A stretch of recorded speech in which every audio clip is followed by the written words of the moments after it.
So, dear friends, if I can ask you to take a seat.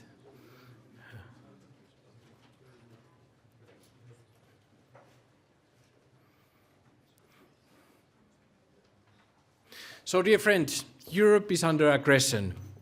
In EU's territory, that aggression is not taking place by using guns or occupying land, by using words. But even if this aggression is by words, the point here is that propaganda war with lies and misinformation has a real tangible effect and is disturbing European societies, leading to real damage which can lead to real casualties.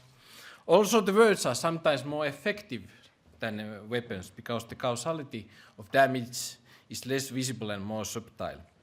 One fact stands. Less there is awareness about the tools, dynamics, and reality of propaganda and disinformation in hybrid warfare, more effective these tools are.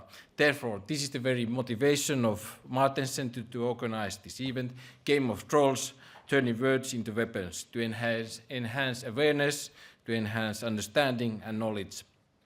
Today we will discuss about the tools and tactics of propaganda, as also the impact of propaganda in European societies. This event is now divided to two panels. In the morning, we will explore the struggles faced by journalists in the age of hate speech and organized propaganda, and in the afternoon, we focus specifically on the case study of Russian propaganda against Ukraine, one of which is maybe the most massive disinformation campaign ever taken place after the fall of the Soviet Union. The new information age is exciting, but it has its unfortunate drawbacks. One example of that is the new tools to spread propaganda and disinformation. Online trolling is a good example of that. The European mass media and journalists in particular have become the victims of online harassment, hate speech, disinformation campaigns, and other propaganda tools. Today we will hear some of concrete cases. But the main point here is that those tools are used people who are living in EU territory, among us, with us, and have to face this pressure. It is very important to understand that virtual reality in a new social is the new social reality, and also it's very powerful. We have many cases also in Europe where individuals who have been target of this hate speech, this kind of campaigning, have lost their jobs or had to change the place where they are living. So it's very powerful. And so now think that this kind of dynamics organized by a group of people with good strategy, well-resourced and backed by a state, it is truly powerful. This bullying and online harassment does not limit itself to journalists. Unfortunately, also other institutes and think tanks have faced this pressure. As you know, just for example, Martens Center has been very vocal about the developments in Ukraine, very critical about Russia, and as a result, our organization, Martens Center, and also our team members have been target of threats, even death threats. Of course, one of the main questions is today is to how to kind of counter this abuse of free speech without limiting the free speech, which is of course the free speech as being very important value for us. As mentioned in the war in Ukraine, Russia is using its propaganda tactics in hybrid warfare, but now Russia is also started to target other countries like Turkey and like Germany. As an example, we have our Lisa case in Germany, where official Russia demanded Germany to take action on claimed case of kidnapped girl from Russian immigrant family, and spontaneous demonstrations took place around Germany. Later, it appeared that the whole allegation, the whole story was in fact false, but we could already see what was the strategy and dynamics, and we can expect that such cases we will have more in the future. In this debate, we have two aims. Also, first of all, to see what are the institutional, what can the institutions, EU and NATO, do about to counter such dynamics, but also what are the ideas of journalists and media experts on how to respond to such abuse. I think for our two panels, we have really two excellent panels. We have policymakers, decision makers in EU institutions and from NATO, representatives of Ukrainian think tanks, also journalists who have been target of this kind of harassment and bullying campaigns, and also a Russian investigative reporter who worked undercover at the Russian troll factory. So we are looking forward for very interesting debate. I want to also thank Media Law Institute for their support to this event. It was greatly appreciated. And with this, I once again want to welcome you to learn about Game of Trolls. And we turn to our first panel, Protecting Freedom of Speech. And I give the floor to Ingrid Habets, who is our research officer of Martens Center and who will introduce and moderate the first panel. So welcome, Ingrid.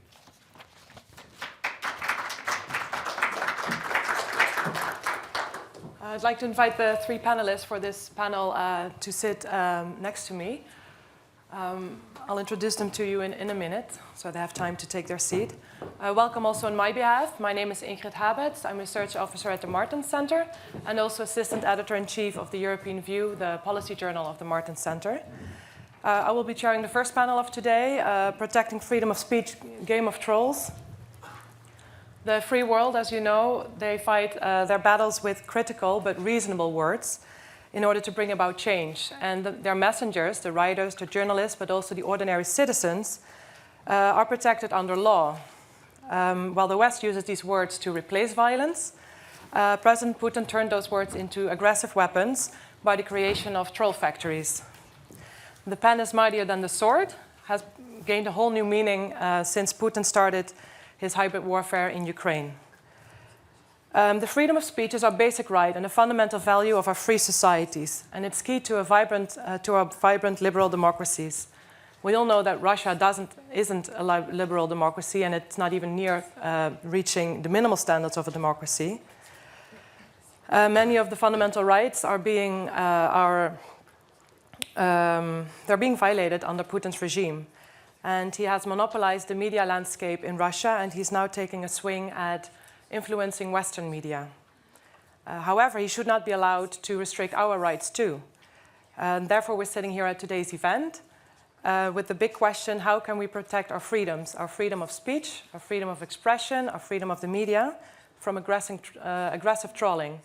And to answer that question, we have three excellent panelists who have ample experience in trolling, receiving troll threats, and providing protection to journalists.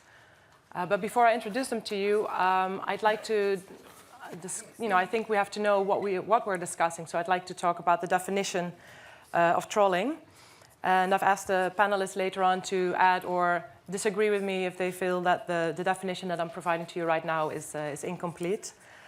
So according to what I thought trolling is that it's a tactical doctrine of psychological warfare based on the idea of reflexive control, which means that when people are being fed information, the target is to force these people to make preferred decisions, seemingly independent. And trolling has three goals that are reinforcing one another. The first is to influence people's mind and to install fear. And not just anyone's mind, not all of the citizens, but usually key people like decision makers that can make a difference in a free society. Second, to stop the participation of ordinary citizens and critical people in online discussions.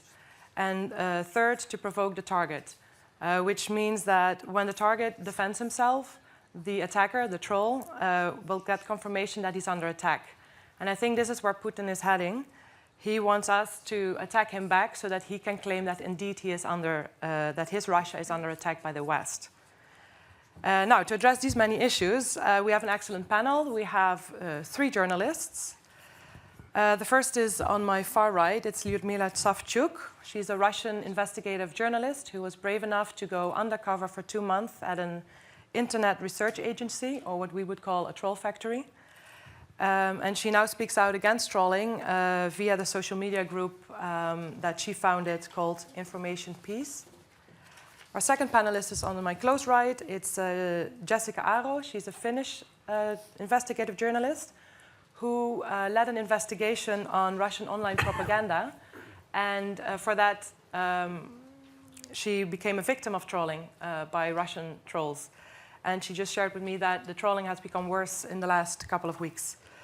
And our third speaker in the middle is Jean-Paul Marteau. He is an EU correspondent of the Committee to Protect Journalists and the vice chair of the Europe and Central Asia Division at Human Rights Watch. Lyudmila doesn't speak English, so she has an interpreter. Please tell me if I'm going too fast, that you need more time. Lyudmila, I'm very interested to hear about your personal experience as a troll and the things you have discovered while trolling. How have you been recruited? What were your tasks? And what is the strategy behind trolling? So in short, it's actually, how does it work? How does trolling work? Здравствуйте, меня зовут Людмила Савчук. Я простой русский журналист. Так получилось, что одна из моих коллег работала там на фабрике троллей в Петербурге на улице Савушкина, 55. So good morning, ladies and gentlemen.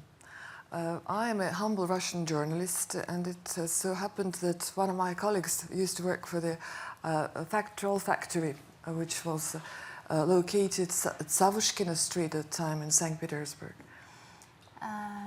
И она очень поступила неосторожно и позвала меня туда. Я очень обрадовалась, так как некоторое время уже знала об этой фабрике, и это был мой шанс попасть туда. And she actually called me in. She said she invited me to join them, and it was quite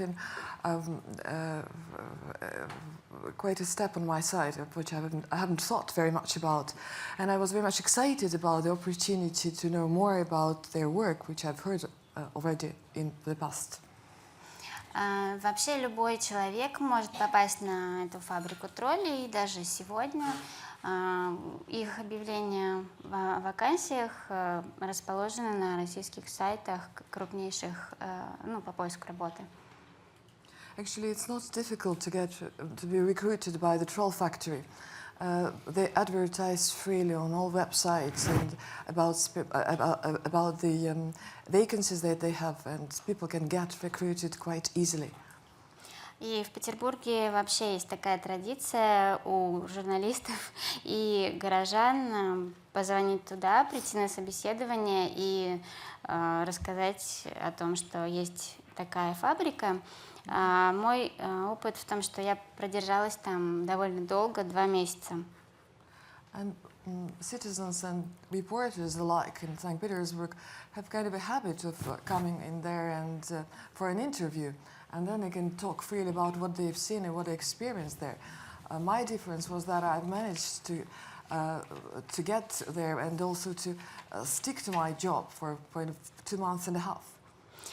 Это большое офисное здание, там 4 этажа, и на каждом этаже очень много офисов и очень много людей, плотно стоят компьютеры, и плотно сидят люди и дышат друг другу в уши и затылки. It's a kind of a large, massive 4-floor building, packed with computers and packed with people who are breathing in each other's ears and heads, and which really overcrowd the space. Про уши и затылки? Я сказала, да. Хорошо. У них задача заполнить весь интернет и все сайты, и все газеты прокремлевскими комментариями. Причем эти комментарии очень суровые, жесткие, то есть у них нет никаких ограничений в высказываниях, в эмоциях. And their objectives are very much similar to the way they're seated in this building. Their main objective is to crowd the internet space, the mass media space, with the pro-Kremlin statements and comments. And they actually don't have any restrictions, any ethical or emotional limitations in what they're allowed to say. Они работают в социальных сетях, на сайтах СМИ, на форумах. Они притворяются жителями России, россиянами, обычными людьми, тогда как, конечно, они, по моим наблюдениям, этого они всего не думают, это просто их работа, и они не читают статьи, которые комментируют и так далее. They work massively on with social media, with social networks, with forums, with media at large. They pretend to be Russian citizens, well-informed they're Russian citizens, but in my opinion, they never really inform themselves. They never bother to read any information or to get a deeper insight in whatever they learn about Russia. Their objective is to fill the space with what is ordered, with what they believe fit. Они притворяются также и иностранными гражданами, то есть французами, американцами, финнами и так далее, для того, чтобы продвигать кремлевскую пропаганду и ругать вас. So sometimes they pretend to be foreign nationals in order for the propaganda and critical reviews of what is going on in the West will be more authoritative or more credible in the eyes of their audience. И в данный момент, в эту минуту, несколько сотен людей сидят там на улице Савушкина в Петербурге. У них на компьютерах висят задания. Могу позже показать, кому интересно, примеры, где есть темы Украина, Сирия, Россия, США, Евросоюз. And right now, as we are talking here, the hundreds of these people are sitting in this building with their laptops, with their computers in front of them, on which their daily assignments are posted. And these daily assignments consist of the list of topics they're supposed to cover, they're supposed to highlight in the information that's spread around. Among those topics are inevitably and invariably Ukraine, Syria, Russia, the United States. И Евросоюз. And the European Union. Что касается Евросоюза, то понятно, что это в основном тезисы, что, ну, то, что вы сами знаете, что в Европе все геи, что здесь люди очень развращены, что здесь все очень плохо, бедность, безработица и так далее. As far as the European Union concerned, you know the major allegations and postulates of the Russian-driven information about the massively gay society, an immoral society, poverty, unemployment, just name them. И вчера мы с Джессикой как раз смотрели картинки и смеялись, насколько они и пишут об этом смешно, и рисуют картинки, и делают видео. В общем, все виды контента на эту тему, причем без каких-либо ограничений и... Хорошо. Yesterday, we were reviewing with Jessica the contents that they post on their internet sites. We were laughing aloud. They really have no limitations, these people, whether we're talking about the animated movies, the videos, or cartoons, or any other type of content.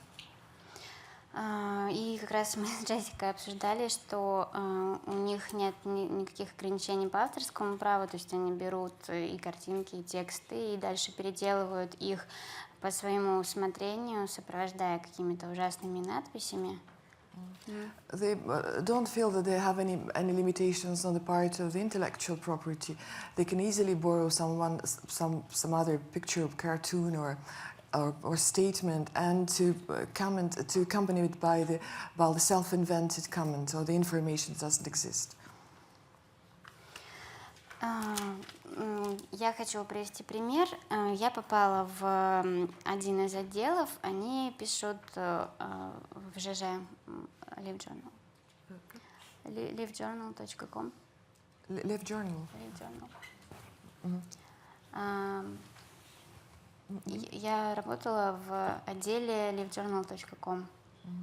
So, I'll give you an example. I can illustrate this by an example. I used to work for the LiveJournal.com. Их задача сделать вид, что они жители, они придумывают любые образы и берут тезисы политические, и они должны их превратить в максимально человеческий какой-то образ. И так вот в моем отделе сотрудники делали образ гадалки, экстрасенса. What these people do, what their main assignment is to select a particular topic and to try to individualize this, to tailor-made it into a human personage, into a human character, in order for this information to be, when is it presented, as humanized and as authoritative as possible. So they would kind of transform and pervert any sort of allegation, any sort of statement in this way. In my case, it was a person who can guess the future, what they call the extrasense in Russia. Поэтому и сейчас вы можете встретить каких-то людей по всему миру, их страницы заполнены фотографиями, историями, и при этом между всем этим человеческим появляются вот эти кремлевские тезисы. Все это, скорее всего, тролли. So there's plenty of narration behind it. There are plenty of human stories, at least the stories that sound very much human. And although in bits and pieces of the stories you can see that the pro-Kremlin, Putin propaganda trickles down. You can see every now and then the samples of this propaganda within the blocks of these human stories. Maybe questions? Yeah, Lyudmila, it's actually very disturbing to hear that it's ordinary people that are being recruited, people that are not necessarily ideologically convinced of Putin's message, to fill the space with so much aggression and disinformation. And I was wondering, how can we distinguish the facts from the fake news and the information from the disinformation in that space that is being filled with so much rubbish?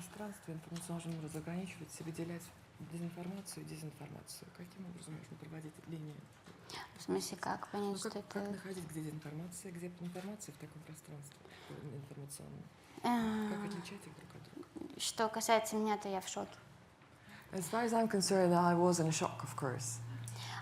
Потому что они настолько везде, что результаты их работы я встречаю на своей страничке в социальной сети, в любых газетах, которые я открываю, даже вот... I'm shocked because they're basically ubiquitous, they're omnipresent. I face the results of their work or workings everywhere, in the reports, in the newspapers, in the social network. Wherever I go, I can just discern the patterns of their work. Позавчера мой отец заворачивал мне банку варенья в литературную газету, и я там увидела заголовки «О, русофобы», или «На Западе все геи», ну что-то такое, в литературной газете. The day before yesterday, as my dad was wrapping a jar of jam in a newspaper called Literaturная газета, I saw on the cover page of this Literaturная газета yet another title about people suffering Russophobia, or everybody suffering Russophobia in the West.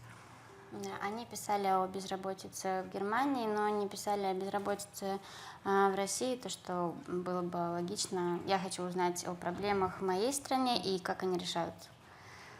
So they were highlighting the problems of unemployment in Germany, while I would very much like to learn about the status of unemployment in Russia, what is going on in my country.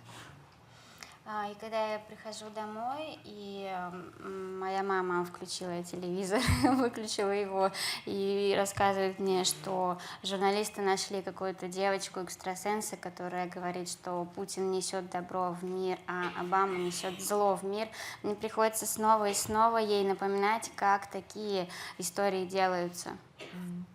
And once again, as I spoke to my mom the day before yesterday, she also told me that she saw on the television yet another lady, young lady, who was supposed to be a prophet and predict the future. And she said that Putin was bringing virtue and good to this world, to this universe, while on the contrary, Obama was a source of evil. It's a very different view that we like to see. I'm turning to Jessica. Thank you very much, Lyudmila. Jessica, you are a journalist and you did an investigation on Russian online propaganda. And Putin didn't like your conclusions or your investigation, and now you are harassed and attacked by trolls. And I was wondering if you could share with us your experience. How do these attacks happen, and how do you deal with them, and how can you do your work while being discredited by such a massive attack? Of course, thank you. First of all, I would really like to thank Luda for doing such a courageous job, because I am really your fan, and you know, it's so amazing that you and other Russian journalists do your job, because you are also examples to us in West. Thank you. You're the best. Really. Thank you. Я бы хотела добавить, да, что, будучи там внутри фабрики, я постоянно слышала о неких финских журналистах, которые постоянно бегают вокруг. Можете сказать? Нет, там внутри я слышала про финских журналистов, которые там ходят и снимают вокруг. Yeah, I think what you're saying is that when I did some of my investigations, I also went to the St. Petersburg troll factory to film and gather all information I could get, because it was so secretive. I wanted to get all the information out. So she was at the moment working inside as troll, but I just didn't know it then. But only yesterday we found out that she was there, and she told me that at the time when I and my great colleagues Mika Mäkeläinen and our Russian journalist Fixer was there, the troll bosses didn't like us at all. They were saying inside the troll house that now there are some Finnish journalists and that they started to hate me and Finnish journalists so much for being there. And all I really did was just like investigate it and try to interview and get all the data out that I could. But they just hate that. They hate investigations, and they hate freedom of speech, and they hate that someone is just putting them out on public.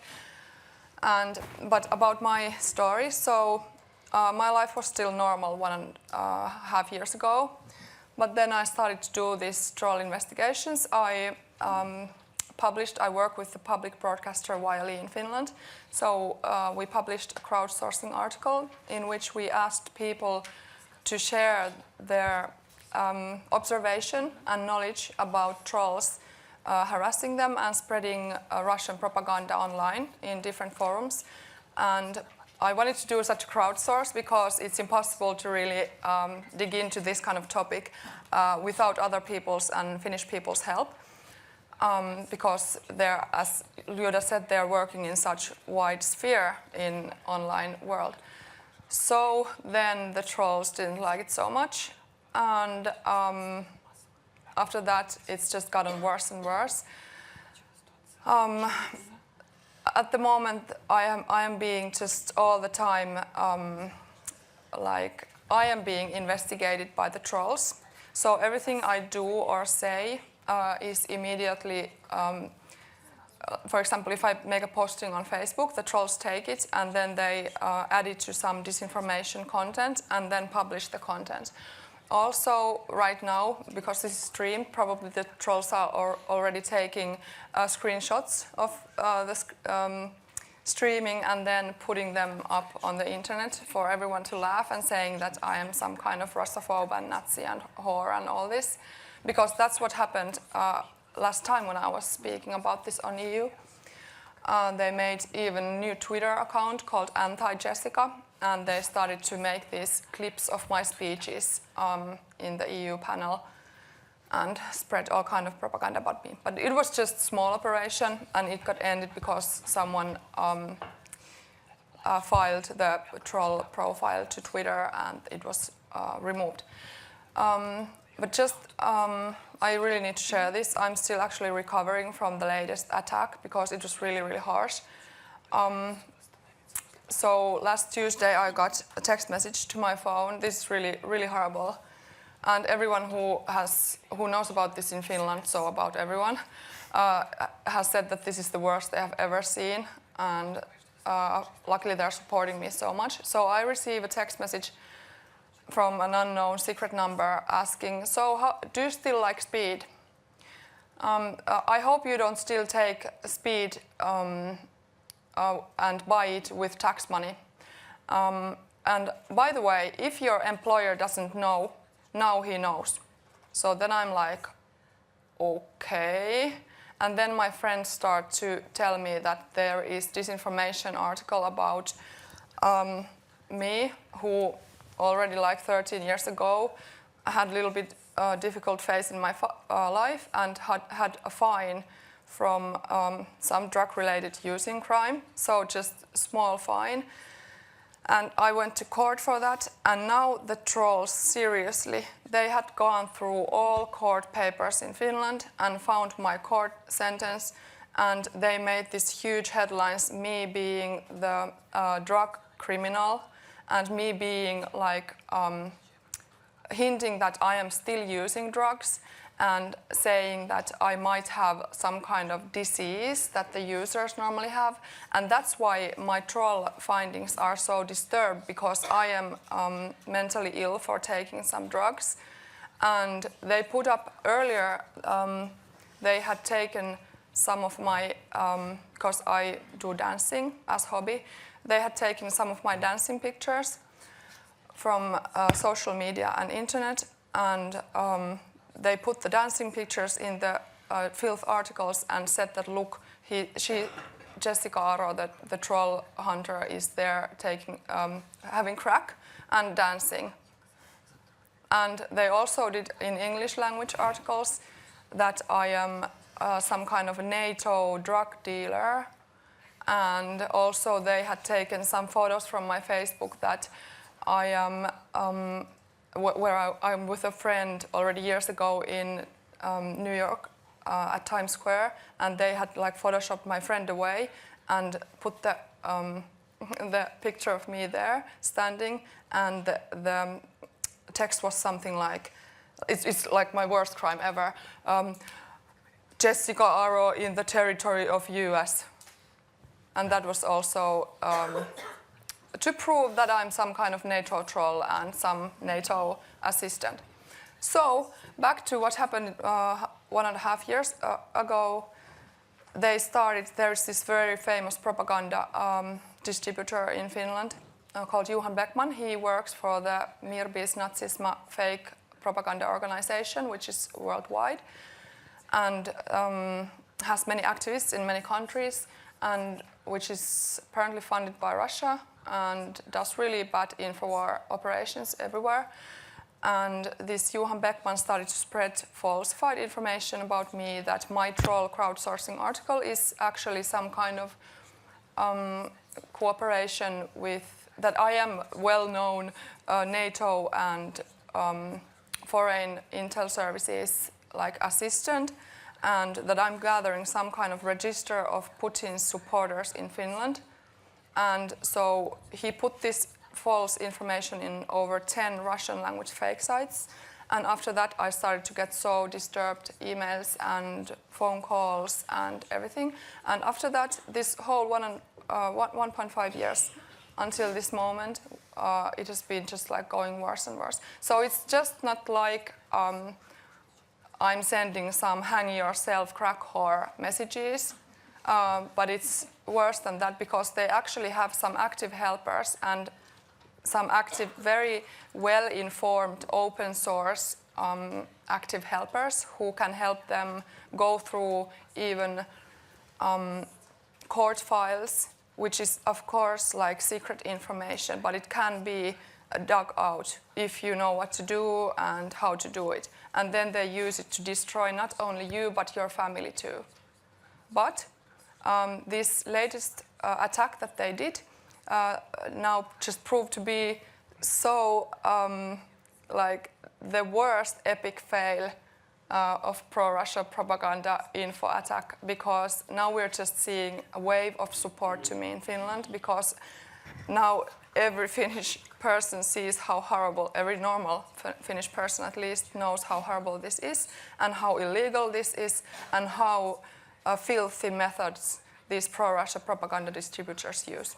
So thank you for anyone who did it. Now I also don't have any secrets to hide, so now I can do my investigations with even better enthusiasm than ever before. Thanks. Well done. I was...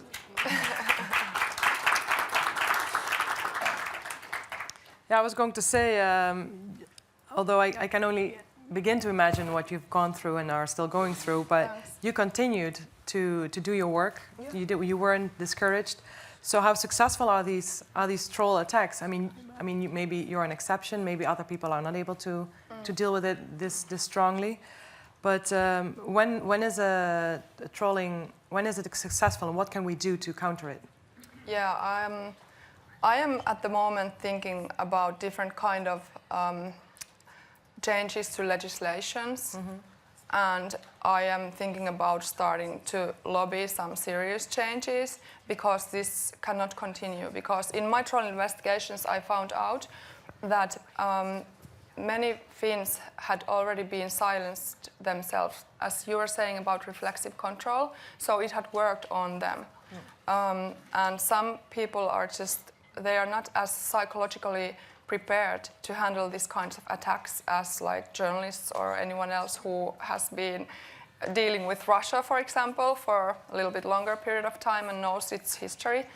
So there is things we can do, but it's really good that we have these conferences so we can think about the best methods. But the best method that I have and I want to share with everyone is just keep on doing what you're doing.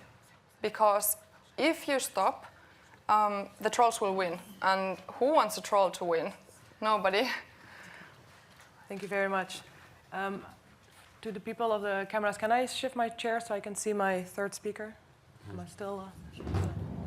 Because otherwise I have to talk through Jessica. Jean-Paul, also welcome to the panel. We've heard a lot already about how trolling is done and what it is like to be a victim of it. I was looking at the Freedom House report of press freedom, and Russia is listed together with China and Saudi Arabia as not free, which I think is a, I don't know, it's a very marginal word. It scores 83 out of 100, with 100 being worse. And usually in those countries, they harass their journalists that are the national ones, their own journalists, or the ones that are based there. But this is a whole new game. Now Russia is attacking journalists that are not even based in their countries. They're attacking cross-border. And I was wondering, is this a new form of harassment by authoritarian regimes, or has this been is it maybe old and we never picked it up like that? Has it worsened? What can you share? Well, I would say that as a journalist, I've been working as a journalist for many, many years. I mean, in the 80s, 70s and 80s, for instance, we studied, so long decades ago. You already had, I mean, a number of countries which tried to intimidate journalists across borders. I mean, during the Cold War, for instance, you really had, when you were covering, for instance, I covered, for instance, the Euromissile crisis, the deployment of Pershing and cruise missiles in the 80s. And I was regularly, I mean, attacked either directly by some diplomats who were cautiously reminding me that I was, I guess, a CIA agent or whatever, but also very, very rudely by members of front organizations, for instance, who were very aggressive in sending letters to the editor, in calling directly, and sometimes being quite threatening. I mean, even in demonstrations, for instance, sometimes they came to you and so said they rude things to you. So something happened at the time. So you already had this phenomenon. But the difference today is that the technology has turned the whole game into a much wider, much more efficient, much more intimidating force, and many countries resort to it. I mean, it's not only Russia, it's China or Saudi Arabia. You have in the Freedom House report, for instance, studying the internet freedom out of 65 countries that were studied by Freedom House, at least 24 were documented as using those kinds of tactics against journalists or against dissenters. So it's global, a wider phenomenon that it used to be, because thanks to the, if I may say thanks, so because of the proliferation of technological capacities, I mean, it can really reach directly people and become a constant problem in the life of journalists. And we hear many journalists around the world that are just deciding to opt out, to sort of leave it. I mean, abandon the stories they are covering, because they are fed up of being sort of submitted to pressures. They're also afraid sometimes of what it means. If you are, for instance, a Mexican journalist and you are threatened by the drug cartels the same way as some countries do, some states do, I mean, it's true that it's very tough for journalists to resist those kinds of things. So for press freedom organizations, and I'm really, I mean, really happy to be here and hear those two journalists that are brave to either investigate or to resist those kinds of tensions. And it's part of our job at CPJ to try to support those journalists.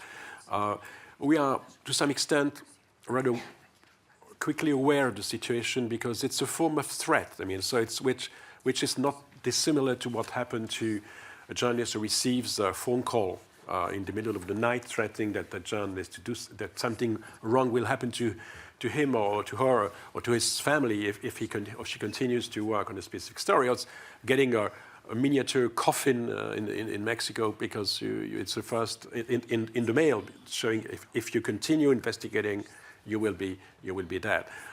So we have been rather quick in our awareness of trying to address the issue. It's part of a wider question, which is the online security, for instance, the fact that very few journalists, very few media are well prepared and well trained to resist the attacks via the web.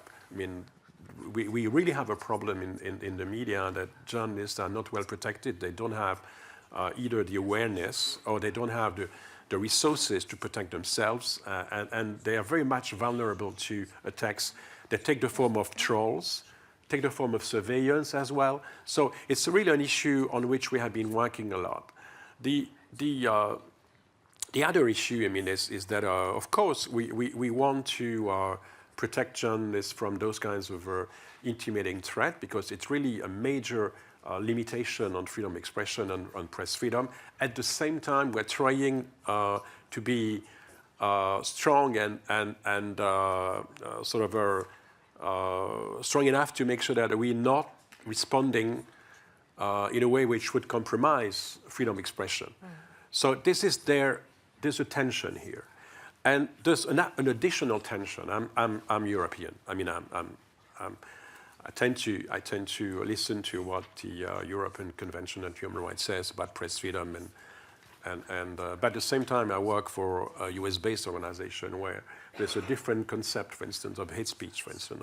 And so we have not solved those kinds of questions. To what extent should we accept in the comments sent to via Facebook or via Twitter or under the comment section of a media, to what extent do we interpret what is being said as hate speech that should be criminalized? In Europe, it's easier to criminalize, whereas the tradition of the First Amendment says, no, you have to accept you have to have a wider understanding of what should be allowed in a free society. That's a tension that has not been solved, and it shows itself in the discussions we have, for instance, with the internet search engines, with the internet service providers and the social media. We are in a moment of indefinition about who should be the police of the net, and what criteria should we respect. Should we go along the US way, which is much more open in accepting hate speech, or should we go along the European way, which is much more restrictive, or the UN way as well, with Article 20, for instance, which restricts much more seriously the scope for speech. So we have to say that as a press freedom group, we are in a moment of of course, we want to make sure that we can protect journalists. At the same time, we are in a moment of indefinition because the internet sphere today is quite rather vague in determining the parameters of what would be considered the scope of free speech or the limit of free speech. There's another issue, I mean, that, so those questions of trolls, I mean, we have been rather quick in trying to address them, and we have been advising journalists, especially women journalists there's an additional threat in journalism. It's women journalists. The journalists are threatened by trolls, for instance, or harassed by trolls, but if you are a woman journalist, there's an additional threat, an additional indignity to some extent, because people are really focusing. It's a form of sexual violence all the time, and it's something which has been, which will be, by the way, the subject of the next annual publication of our CPJ, which is called Attacks on the Press, and this year it's focused on violence against women journalists, and there are a number of chapters devoted to precisely online aggression against women. And so, just in a few words, what we try to do is to develop a sort of philosophy. As you said, don't be impressed to some extent. Sometimes what we do, first of all, is expose the story. I mean, don't be shy about the fact that you're attacked. Expose it. Report it to the social media or to the other internet companies that are carrying it to you. Report it to the police at some point if it's really a systematic attack which carries really a criminal element in it. I mean, that's something that you have to do. You have to report it. There should be, I mean, like what you have been doing, I mean, investigating, I mean, counter-attacking by developing the skills of journalists to try to know who is behind it. Is it those kind of troll factories, but also governments. And really take it at the public level, as today. I mean, I think it's very important to have this kind of conference, because to some extent, I'm not sure that many people in public opinion do understand the impact of such tactics on the media. Of course, those tactics, I mean, you can document them and show that they have an impact on self-censorship for journalists. They are being intimidated. But also what we have to understand is that those tactics are part and parcel of a strategy, which is a global strategy at the national level. When you're using trolls, I mean, it's just one element in a global strategy of censorship and controlling the media, which is the case certainly with the not new, but authoritarian states. I mean, where those kinds of attacks via the online web, I mean, and it's just one element in a bigger picture which leads to buying up the media and putting people of the government at the head of the media, is in harassing the media inside, but also internationally. I mean, it's part of a more global propaganda, which involves even broadcasting channels, and it's part of the same thing. I mean, and so this is very important to understand the attacks via the trolls as just one part of a global picture. We are in a world where, again, there's a battle of opinion, of images, and of discourses, which is global. And this is something that we have to understand. It's just not the individual fate of some journalists that targeted. It's much more than that. There is an ideology behind it. There is a strategy behind it. And it's something that we have to understand. And again here, our problem as a press freedom group is how far we go in accepting propaganda. I mean, propaganda is very unpalatable.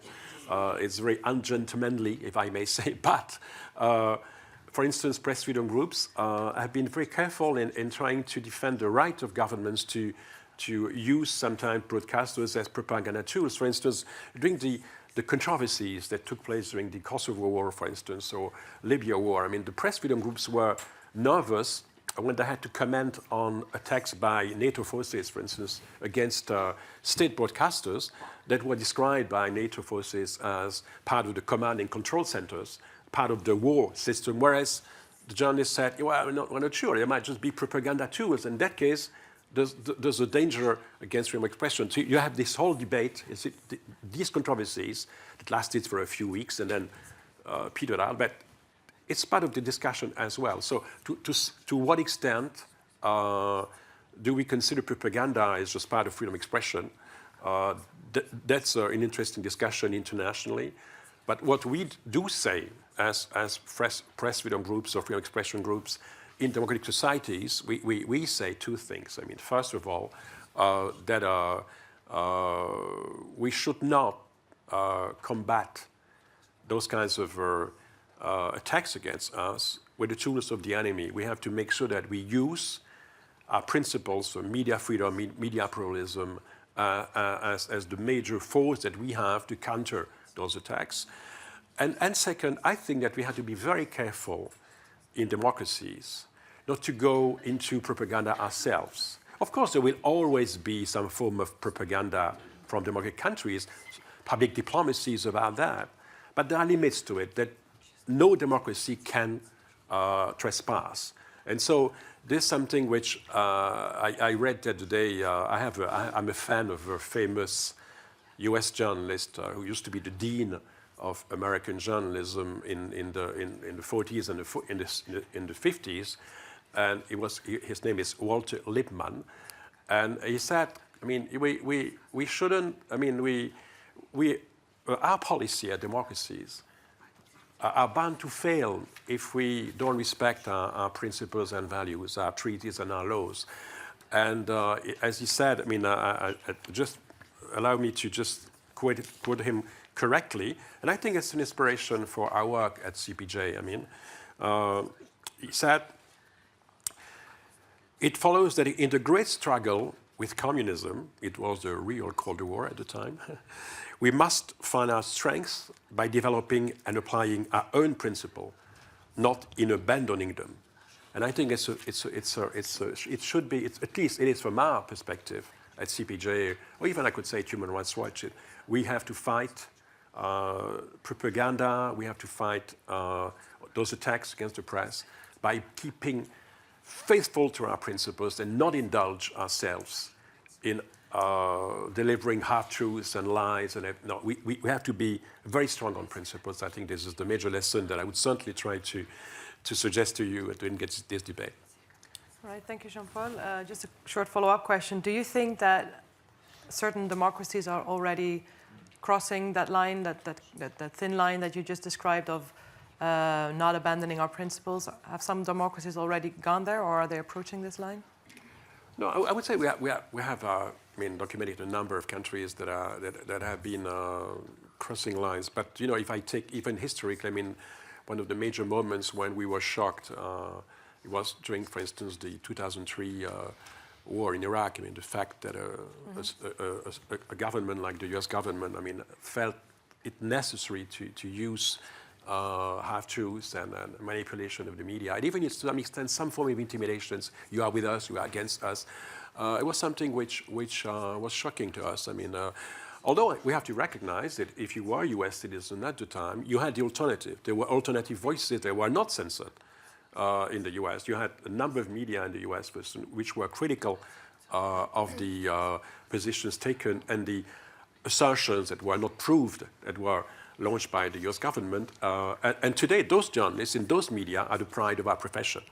Yeah. That's the difference with what's happening in authoritarian countries, where propaganda, I mean, has no limit, except, and I really have to say how much we appreciate and the number of journalists in Russia, for instance, in those still remaining areas where there's still some possible dissent. I mean, we really sort of are, we are really, I mean, in awe in front of the courage to try to keep the virtues of independent journalism alive in an environment where basically everyone is called to apply the line, and everyone who disagrees is basically considered as a traitor, which is the worst, the foreign agent law and everything. Yeah. I think it's the worst. But so. Okay, thank you very much. I'd like to open the floor to the audience. If you have a question or a comment, please introduce yourself when you get your turn. I think your name is Alain Delotro. Yeah, please go ahead. Thank you, Alain Vétro from the Geneva Center for Security Policy. Thank you to the panel. Thank you for your courage. I have a series of questions to Ludmila, maybe tough ones. I start with the easiest one. Did you know who was your employer? Did the other young people there know who was your employer? Кто ваш работодатель? And second question to you. In your views, what is the percentage of the young people working there who believed in what they did, who were convinced in all this propaganda too? And to Jessica, since 2013, 2014, all of our European states, at least those who are not sleeping, know that Russia has become aggressive, has attacked Ukraine, and is attacking us. So I guess the Finnish government knows that. The question to you, when you've been under attack, did you receive some support from the government agencies to help you deal with these attacks and, you know, just concretely how to work on the internet, on your Facebook profiles? Did you receive some support from the state? Okay. I suggest we answer these three questions first. Two of them are for Ludmila. Please go ahead. Первый вопрос про Пригожина. Почему Пригожин? Она спросила. Владелец. Работодатель спросил, работодатель. Would you like me to repeat the question? Работодатель. Кто был работодатель, который нанял вас на работу? Был такой смешной день на фабрике, когда я там находилась, когда по кабинетам ходил человек и говорил: ребята, запомните, пожалуйста, где вы работаете. Интернет-исследование. Достаточно? There was quite a funny day once that I worked for the Troll Factory. There was a person touring the studies or touring the rooms of the factory and saying to everybody, guys, you should remember who you work for. It is the Internet Research Center. Это нужно было для того, чтобы они заполняли какие-то бумажки. Да, скажите. Он спрашивал, значит, знали ли вы и все остальные, кто был кто вас нанимал на работу? Вот вопрос в чем был. Я, конечно, была уже подготовлена, я знала, потому что я читала работы моих коллег, журналистов, о том, кто владелец, кто нанимает и так далее. А ребята внутри, которые там находятся, они не знают ни имени владельца, ни имени генерального директора этой компании. И вот, как я сказала, даже не помнят, как называется фирма, в которую они приходят. Well, as far as I'm concerned, personally, I knew who it was because I've learned it from the reports and I've studied it and I've inquired and investigated it before. But for the rest of the population located there, they have had no knowledge either insight in who was the owner or who was the general director, or indeed what the name was of that organization. That's why they needed to be reminded of that. They know only this is very, very secret place and very important. Второй вопрос. Второй вопрос в отношении процента молодых людей, убежденных в том, что поддавшихся на убеждение пропаганды. Я не увидела там ни одного человека, Вообще который... в России. В России, который, я думаю... Или на фабрике, на фабрике. Не увидела там ни одного человека, который действительно бы так думал. Вокруг... То есть они могут думать все что угодно, но скорее они не думают вообще, как мне показалось. Им дается тезис, и они просто его пересказывают своими словами. Well, among those who I met at the Troll Factory, I don't think that anybody was really convinced about anything. I don't think, indeed, that anybody gave a thought to that or contemplated upon it. They were just busy accomplishing their assignments, working, elaborating on the subject matter they were given as an assignment. Но мой коллега Марат, который также ушел оттуда и давал интервью, он отметил, что в его отделе как раз молодые люди, очень молодые, вот реализовали свою потребность посмеяться над кем-то, не будучи наказанными при этом анонимно. But Marat, who left the job and who was with me there, he in the later interview said that in his particular case he believed it was an opportunity for young people to be able to mock at others without running a threat of being punished. Ну, в общем, они так все там не думают. So I don't think that anybody is really convinced or has any convictions whatsoever in the troll factory. All right, thank you. The second question was addressed to Jessica about whether you received government support to figure out how to protect yourself on the internet. Yeah, that's really interesting question because I'm mostly interested in the humongous amount of support that I get from my audience. And the public in Finland, who I work for, who I do my investigations and my stories for, they have been superbly supporting me all the way. And also they helped me to do my stories because it was crowdsourcing story.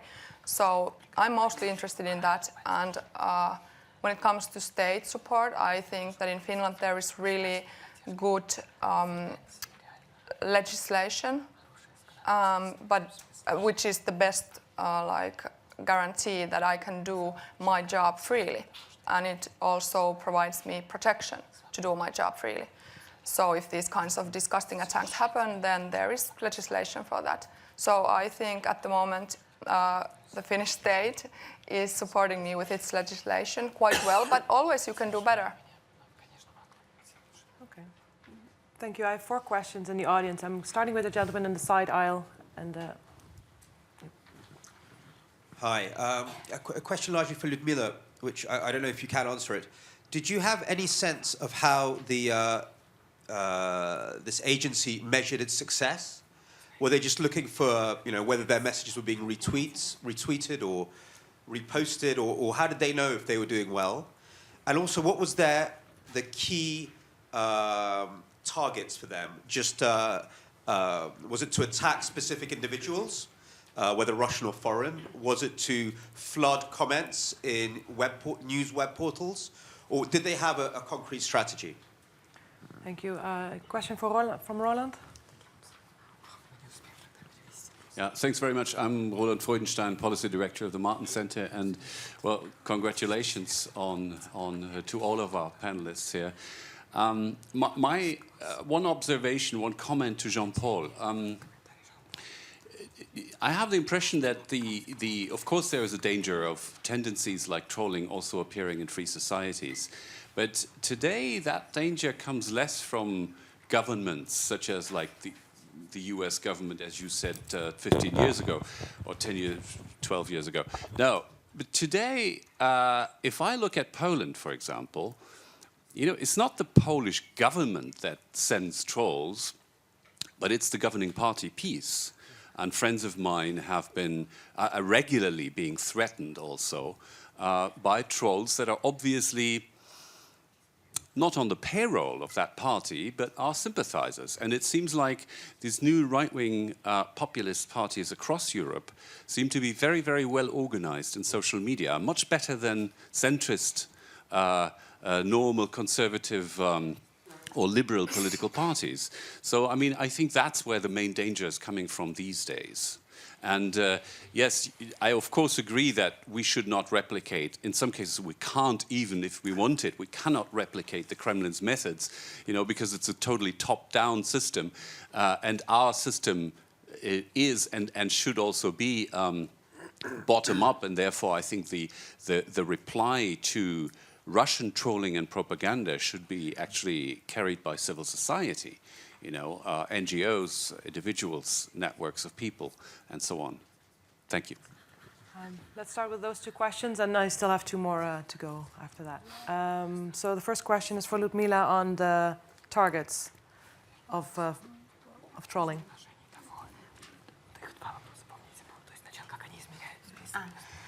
Я надеюсь, что я правильно поняла вопросы.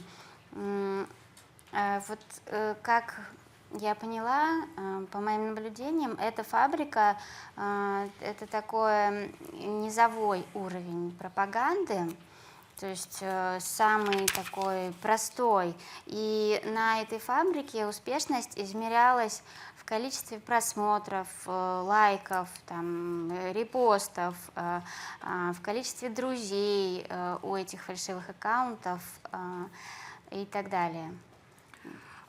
In my understanding, the Troll Factory, or the media, so-called Media Research Center, was really representing a very baseline level of propaganda in Russia. And the way they measured their success was mainly through the number of positive reviews, through the number of likes, through the number of repostings, and the number of friends on Facebook. И, наверное, следующий вопрос. Следующий вопрос касался целей мишени. Тоже надеюсь, что правильно я поняла вопрос. Либо наводнение, либо конкретный текст. Дело в том, что они действительно наводняют, покрывают информационное пространство сплошняком своими тезисами.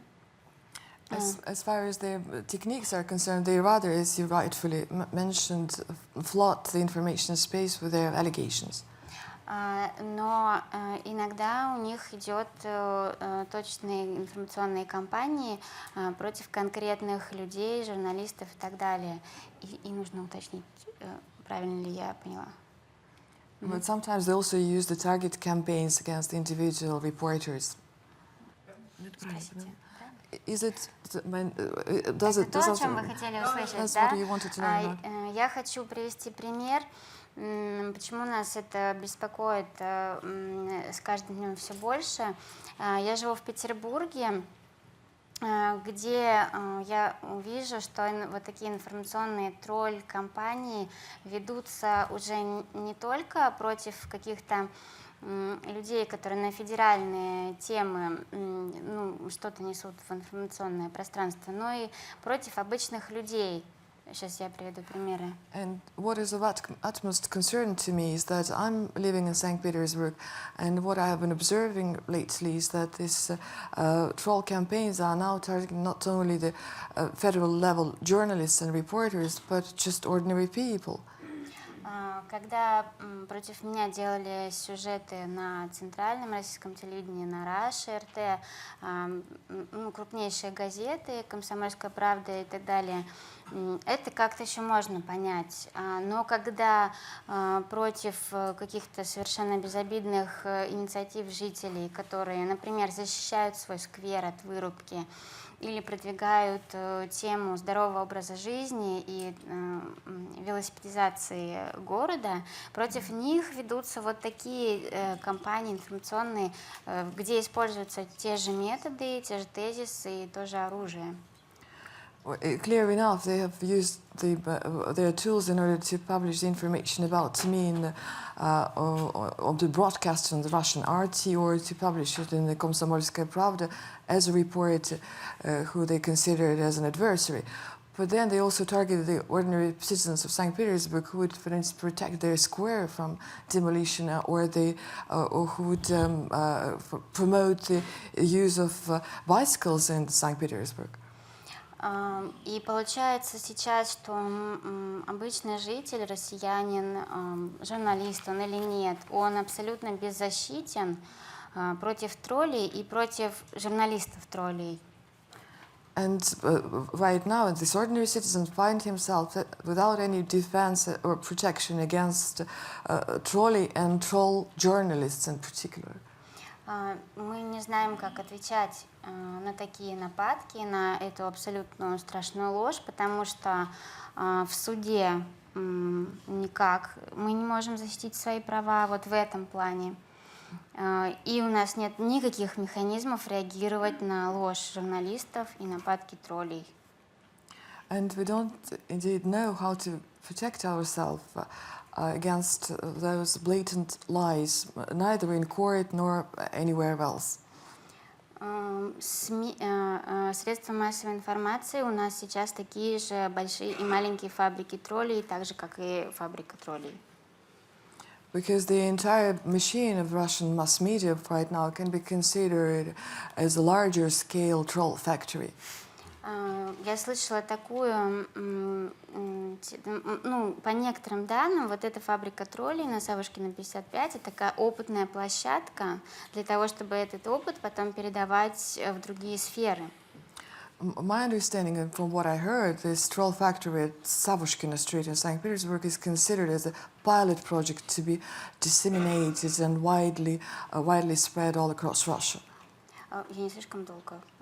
I'm sorry, perhaps I'm monopolizing floor for too long time. It's okay, maybe just to wrap up. Хорошо. Да, последняя реплика. У нас, например, и действительно опыт передается дальше. Например, у Собянина, мэра Москвы, есть своя армия троллей. В Петербурге против жителей свои тролли работают, тоже там по темам городским. Мы видим это просто везде. And we now can see it almost everywhere. Every mayor in Russia who respects himself is bound to have his own troll factory or her own troll factory. So Mr. Sobyanin in Moscow also has at his disposal a troll factory. И в Петербурге. And in St. Petersburg, of course, we have our own domestic one. Right, thank you. Jean-Paul, you had a question from Roland on the Polish situation? Yes, I totally agree with you. I mentioned the 2003 US case as a reminder that what we should avoid in the future. But of course, I'm completely aware of the fact that today, most of those kinds of attacks, in Europe, come from non-state actors, sometimes sponsored by a government. It's the case in Poland, certainly, but also it's the case, for instance, in France, when the National Front has been very active in being very aggressive in the way they respond to journalists and try to destabilize them, and it's something which even you can see in the case of Syria, for instance. In Syria, if you write on Syria, it immediately triggers very strong responses, especially from the so-called re-information sites that pretend that everything you write as a Westerner, is a lie, or you're a tool, a stooge of a Western imperialism in the region, and so you suddenly, they have floods of attacks coming from, some site that you don't always know who they are. But sometimes you can track them, and sometimes you discover that those sites are very close to the National Front, for instance, in France. So yes, it's a major issue, but it raises another issue. You cannot protect yourself totally from a number of attacks. But personally, and on this, I do not necessarily represent the position of CPJ or Human Rights Watch, but as a journalist, quite traditional on this. I have a deep respect for debate in society, and so I always been ready to publish under my articles, my columns, answers that are very critical of what I write. But I have been very strict, in moderating my columns, forum and my blog. Very strict in moderating and asking to be the one moderating it and not the paper, and having a very strong software which eliminates first a number of absolutely silly automatic kind of stuff. And then when I get something, I get it through the email and I check it. And if there's no insult, there's no threat in it, I sometimes just, I published it. If there is an insult against someone else, for instance, I sometimes even interact with a person and I say, okay, if you drop that insult, but you keep the idea, and the idea is against what I write and against the person you attack, I publish it. Unfortunately, I have never had an answer when I was writing this kind of a very nice, courteous kind of because I do think that many media have gone too far for a couple of years because of the obsession of having clicks, having too far and opening up too much the forum, at the risk of even degrading the image they have among the public, because sometimes you go to a media which is respectable, and suddenly, you read the flow of our answers and reply, you say, what, this media has this kind of public?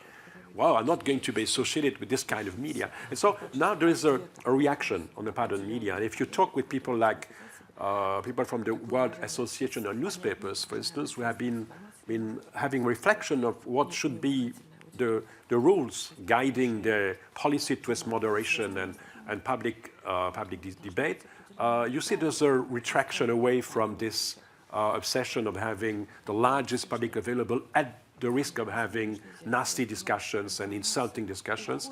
For instance, Reuters has decided last year to drop comments under its news section, not under its opinion section, and a number of media have decided to be much stricter in the way they allow the debate. People would say, well, that's an aggression against freedom of expression, the plurality of voices. I agree, but to some extent, I mean, a media has absolutely the right, a media, especially a private media, has the right to define its own rules, as it has the right to define its own editorial position. So in that case, I'm particularly strict in making sure that I can eliminate everything which smacks of trolls or insult or threats from my own blogs and forum, which is not necessarily the case of the others in the same paper, where I can still see sometimes very lousy, very aggressive, very intimidating, very insulting comments. And I might be perhaps conservative, I don't know, but I believe in an informed and respectful, even strong debate. I like strong debates, but I do believe that we have to contribute as journalists to a high level of debate to make sure that we don't pollute the public discourse. That's my position. Many people disagree with me on this, even within my own organization. But as I say, I'm quite conservative when it comes to this question. Right, thank you. The two questions, there's one on the second row, and after that, the gentleman halfway with the glasses. Yeah, the gentleman here on the second row. Yeah. Sorry, Bernarda, the gentleman here is first.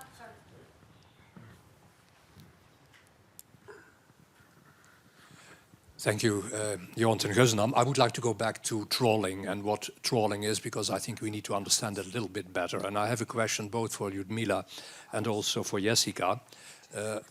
On, first of all, the trolling in Russia. From what you just said, Ljudmila, I understand that the target of the troll is both inside Russia and international. Can you give an idea of the proportions? Is it mainly targeted at Russians or is it mainly international? And I suppose you can only talk about one troll factory, the pilot project, and not perhaps about the others in Russia. Second question is, and that is a big difference between the kind of issues that we have about hate speech, etc. Trolling, as far as I understand, is expression under false identity. People pretend to be somebody else. You are attacked, and you're not attacked by somebody who is angry or right-wing or whatever. No, it's somebody under false identity. And I would like to know a bit more from Ljudmila, what is done to hide the real identity of persons who make these troll attacks? And perhaps you have done investigation as well. Is it done very professionally, or is it technically in the end possible to trace the origin of the attacks? For example, the international attacks, can somebody see if you are attacked that it's coming from Russia? Is it technically possible to trace it, or is it done so well that it's impossible to trace? Thank you. Thank you. The gentleman halfway, the same block. Yes. And then Thank you. Hello. Yeah, my name is Diederik Kramers. I'm a communications consultant here in Brussels, and I would like to add on the previous question regarding the international outreach, if I may call it, of trolling. I myself concerned with the campaign in the Netherlands next month, in early April, on the EU association agreement with Ukraine, and I'm interacting there also on social media. I would like to know: do you know anything about practices and strategy from troll factories for specific events and occasions, like this referendum in the Netherlands? Will they, do they have people who tweet or post reports in the national language, in Dutch? Do they have contacts with people or organizations in the Netherlands, for example, who would work on this on these issues and, well, shall I say, be active in the debate? Thank you. I have one last question on this side, and Professor Monnier as well then. We only have a short 15 minutes, so when you get your turn to answer, keep it brief. Yes, and also... Stasinopoulos, formerly with the European Commission. I have a question for Jean-Paul, actually. You brought the issue of bias reporting by press in the Iraqi war in the United States. I was in the United States during that time, and I was teaching in a university, and it was very oppressive, actually. During that time, even somehow non-right-wing press in the United States, they didn't dare even to speak against. Okay, but my question is, it's very strange. In Europe, right-wing press is in favor of Russia, clearly, or even left-wing press. But in the United States, is there any evidence that right-wing press in the United States, very conservative, is contributing, I would say, to reinforce Russia's, let's say, nasty propaganda and policies? That's the question. I mean, nothing to justify, let's say, propaganda role by Russia because it's very unique, because it's state-controlled press, and behind that there is a government. In the United States, we cannot argue that way. There is no evidence, but the press, even television, it's quite biased very often. Thank you. The last question here in Federico, to the front, to your side. Sir, can you raise your hand so they can see? Yes, thank you. Okay, good morning to everybody. My name is Monnier. For a number of years, I've been involved in the development of European public diplomacy strategy and strategic communication, particularly relative to the countries in transition in Central Eastern Europe. My question is the following. We have in Moscow a European Union delegation staffed with press advisors and also communication advisors. We have also European Union embassies in Moscow, and now during this semester, the Dutch embassy is ensuring the presidency of the European Union in Moscow. I wonder if it's possible to identify a kind of a collective action relative to the Russian authorities or the Russian public opinion, including civil society organizations, in order to stress the importance of to respect some European values, including also freedom of speech and including also free access to information. My specific question for Madam Jessica is the following. In order to avoid this kind of stalking or this kind of aggression, would it be possible for you as an investigative journalist to, for instance, to base your analysis on official facts and figures coming from, not only from Russia, but from international organizations, for instance, focusing on Russia? You may have facts and figures which are not contested. Some of them are even produced by Russian authorities on official basis through annual reports or whatever. So in this respect, you can protect your investigation by using local sources of information which have a kind of international, let's say, benediction, international support. This could be a technique that may protect you against false accusations. Okay, thank you so much. Right. Thank you. So we have a couple of questions lined up. I would like to ask you to be concise and to the point. We have a couple of questions for Ludmila on the trolling, the identity of the trolls, whether they can be kept hidden or whether they can be exposed at some point. We have a question on whether the strategy of trolling are on specific occasions, for example, for the upcoming referendum in the Netherlands on Ukraine Association Agreement. So I think those three were for you, but if you feel you want to answer one of those three questions, please go ahead as well. Lyudmila, keep it short, please. Я думаю, что надо сделать запрос в администрацию президента. I think to get answer to your question, you need to apply for the request to the presidential administration in Russia, meaning who are the targets, whether the foreign or Russian journalists. Конечно, работа ведется на разных языках. Даже вот на этой низовой маленькой фабрике там работают люди на русском, украинском, английском языках. Есть другие места, где люди работают и на других языках мира. Но по статистике это в администрации президента мы можем узнать, наверное. Therefore, I can't really answer with certainty in that I know that in the troll factory, at the troll factory I used to work for, people work in several languages indeed. They work in Russian, they work in Ukrainian, they work in English. There are other places and locations where people are specialized in working in other languages. But then what is the proportion between those who are targeted abroad and in Russia is something that only the presidential administration can really answer with certainty. Это была шутка в конце. Of course, it's a joke, but anyway. As far as the second question is concerned, второй вопрос касается того, насколько технически можно выследить, кто стоит за этим. У нас совершаются отдельные попытки посмотреть, откуда идут вот эти вот потоки именно тролль-атаки. И если какие-то журналисты начинают этим заниматься, это всегда можно узнать, такие данные есть. Я думаю, вам...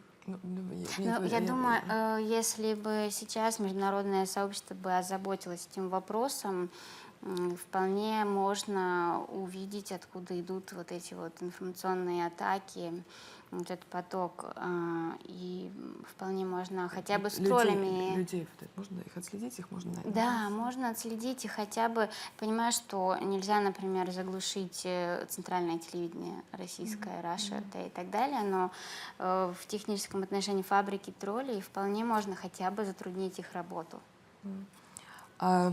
Yeah, I think if people in the West had tasked themselves with uncovering who are behind certain fake troll identities, they could have found it easily. They could have revealed it quite easily. And although, while certain mass media like Russia Today cannot be silenced indeed, some of the particularly lying troll factories could be at least interfered with or hampered with their work if in the West really people task themselves with it and if they wanted it. У нас делаются такие попытки их хотя бы собирать списки троллей. Это делают простые люди российские, делают журналисты. Но вот это вот пока очень слабо организовано. Some people are indeed involved in making up lists of trolls, both journalists and ordinary people in Russia. Some of them still are doing that, but the work is quite difficult, or at least made difficult. That's all I want to say. Thank you. Jean-Paul, you got a question, I think, about the left and right press in Europe, how it was pro-Russian. Is there such a thing also in the United States? Is the press or the right-wing press, is it more favorable towards Russia?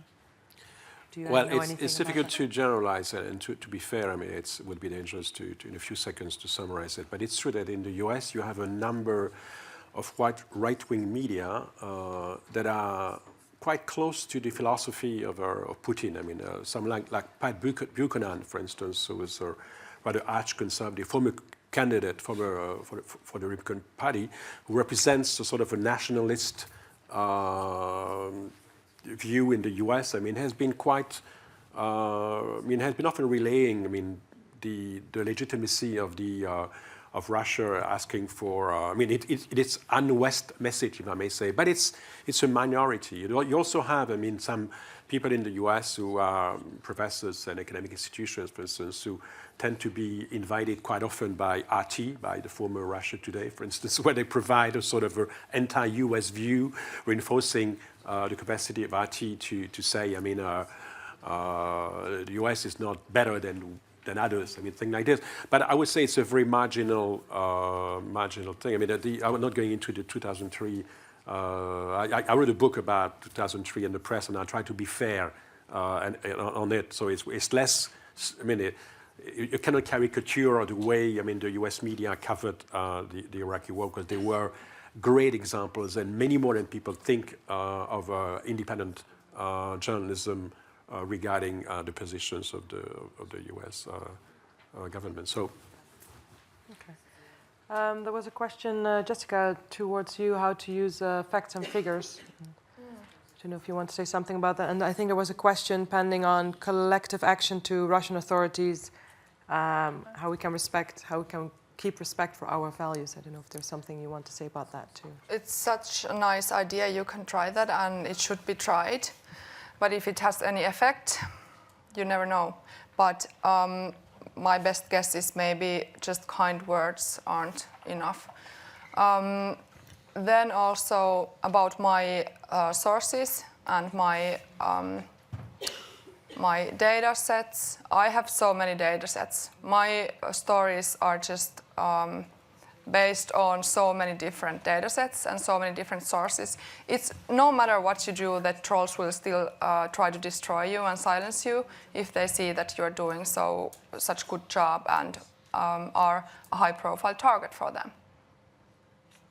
All right. Then I'd like to wrap up this session so we can all go to lunch and be on time for the second panel. As a takeaway, trolling is a very aggressive business, and many people are a victim of it. But as a takeaway, and as Jessica encouraged everyone to do, continue with your exercising your freedom of speech. Don't get discouraged. Like Jean-Paul said, there should be a better awareness for people about how to protect yourself, and we need more legislation on this as well. We also should better understand the trolling strategy so that we can prepare ourselves and counter to it. And I think most importantly, we should keep our principles high up there and not abandon them when countering trolling. And I'd like to thank the speakers for sharing their personal experience, but also their professional expertise, and the audience for staying until the end. We are offering lunch in the hall, and afterwards we're back at 13:40. For a second panel of the day, which is Information Warfare, Ukraine Under Immediate Threat, and it's moderated by our Policy Director, Roland Freudenstein.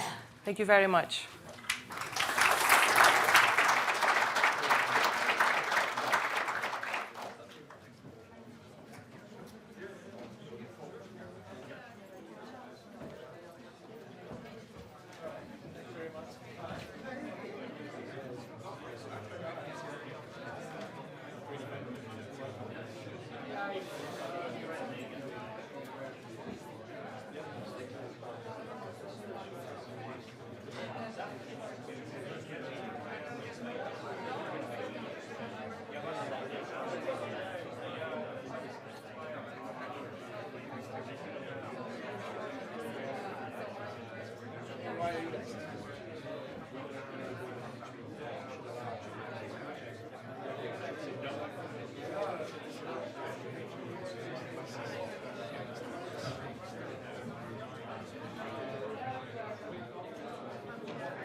Okay, thanks for having me. My pleasure.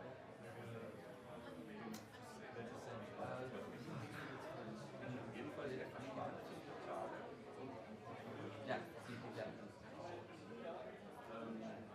vor allem mal so sehr,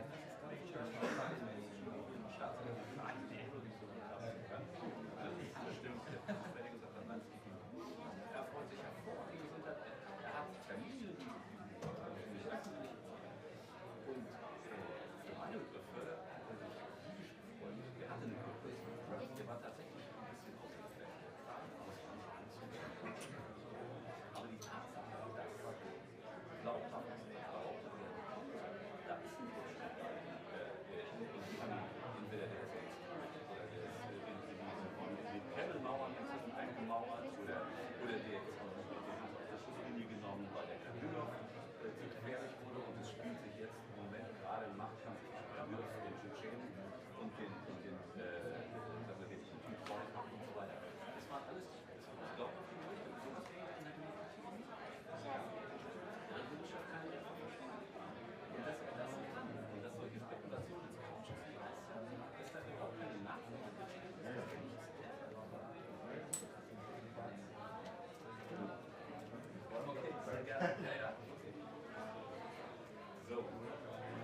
вещи.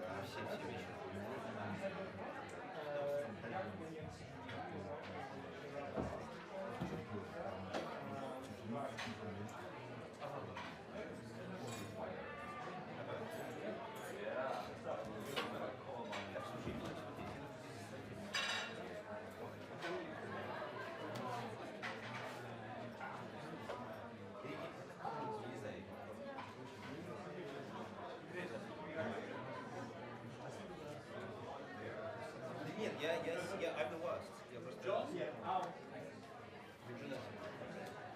Питер, моя жена уже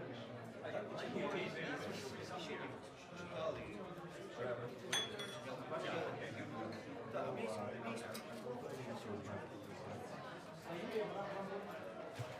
Sorry, you need to get wired. Oh yeah, stay on the spot. Very comfortable. Да. И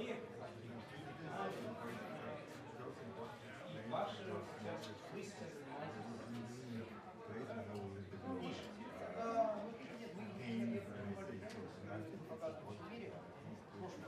расширяете свои результаты.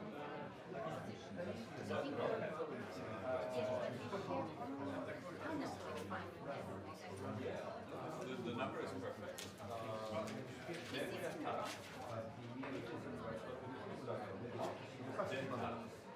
here, then me. I'll be in the middle. Then John. John and Peter.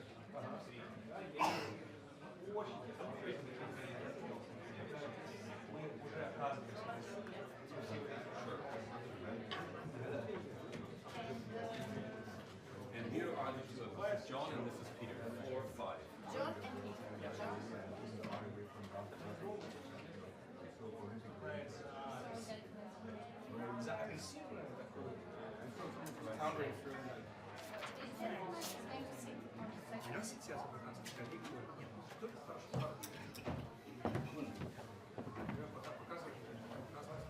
Yeah. Sure. Как хорошо работают американские СМИ. Как пример, они... То есть не надо лгать, а надо показывать, как просто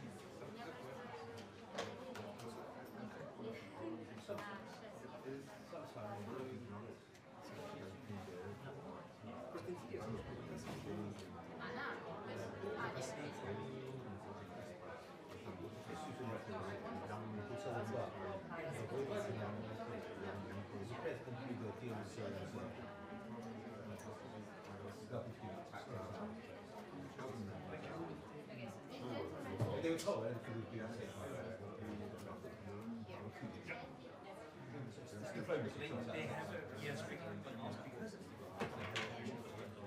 they have some people who are saying that they have to recover from fire.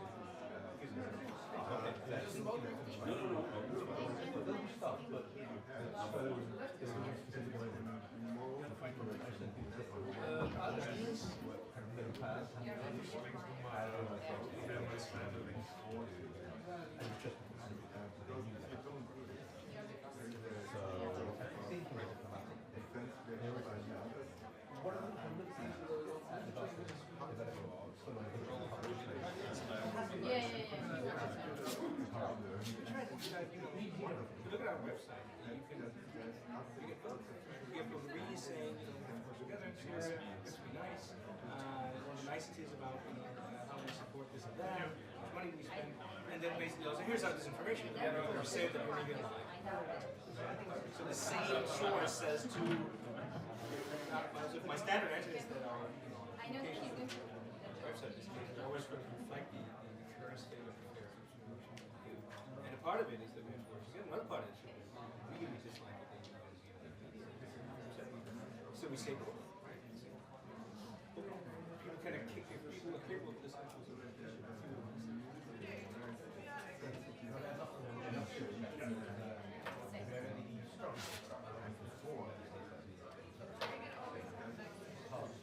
I would say coming from together.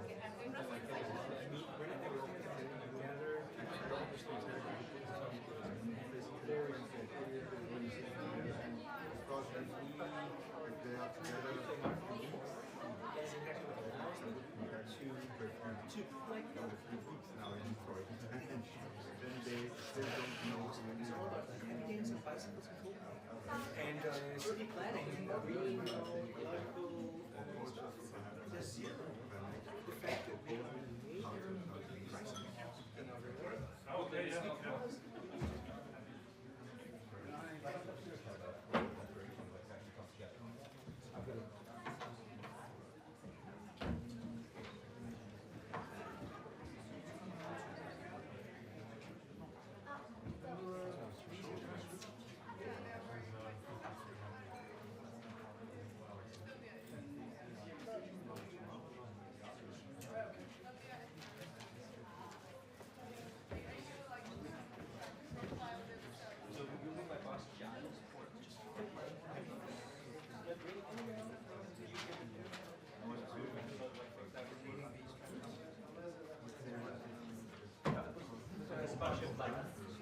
Michael, yes, he's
We'll get started now for the second round of our event.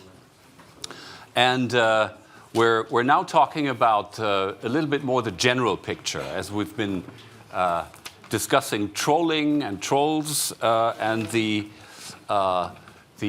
methods of Russian propaganda and social media. We're now talking about information warfare, Ukraine under immediate threat. And just to wake you up, I'll just tell you the story of how we were once on Twitter called Martin Center Belgijski Centr Antirossijskoj Propagandy, to which we responded that we are deeply insulted because we're not Belgian but European. And he even reacted to this by saying, "I'm not a troll." Because we said, this troll is calling us a Belgian center. We're not Belgian, we're European. And then he said, "I'm not a troll." Actually, he did add a picture to this which looked credible. So maybe he really was giving a voice to his convictions. So anyway, on that happy note, let's take a step back and look at the strategic picture, and especially the situation in Ukraine since 2014. And I would just like to briefly introduce our panelists. This is an all-male panel. The Martin Center does not have the habit of all-male panels, but once in a while, we think we can get away with it because we had several women on the previous one. So we have, I'm starting here on my right, Robert Szczel, who is the head of the NATO Information Office. Now, unfortunately, in the invitation, they don't tell you which NATO Information Office. It's the one in Moscow. Now, he obviously is not in Moscow. He hasn't been there for a couple of months, I believe, but you have been there for an innumerable number of years. And you certainly, Robert, were there in 2014 when all hell broke loose around security in Europe. and Ukraine was attacked. So other than that, Robert is a Polish diplomat. Now, right next to me here is Taras Shevchenko from Ukraine. He is a media lawyer, and he is the head of the Media Law Institute, with which we are happy to co-organize this event today. And Taras will enlighten us on the Ukrainian angle of the whole thing.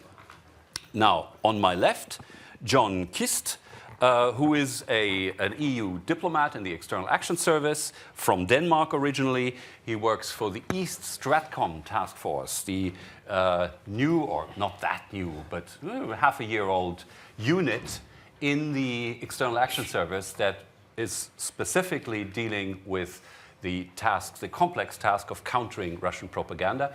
And I must say, some quite impressive publications or bulletins or newsletters that I regularly get.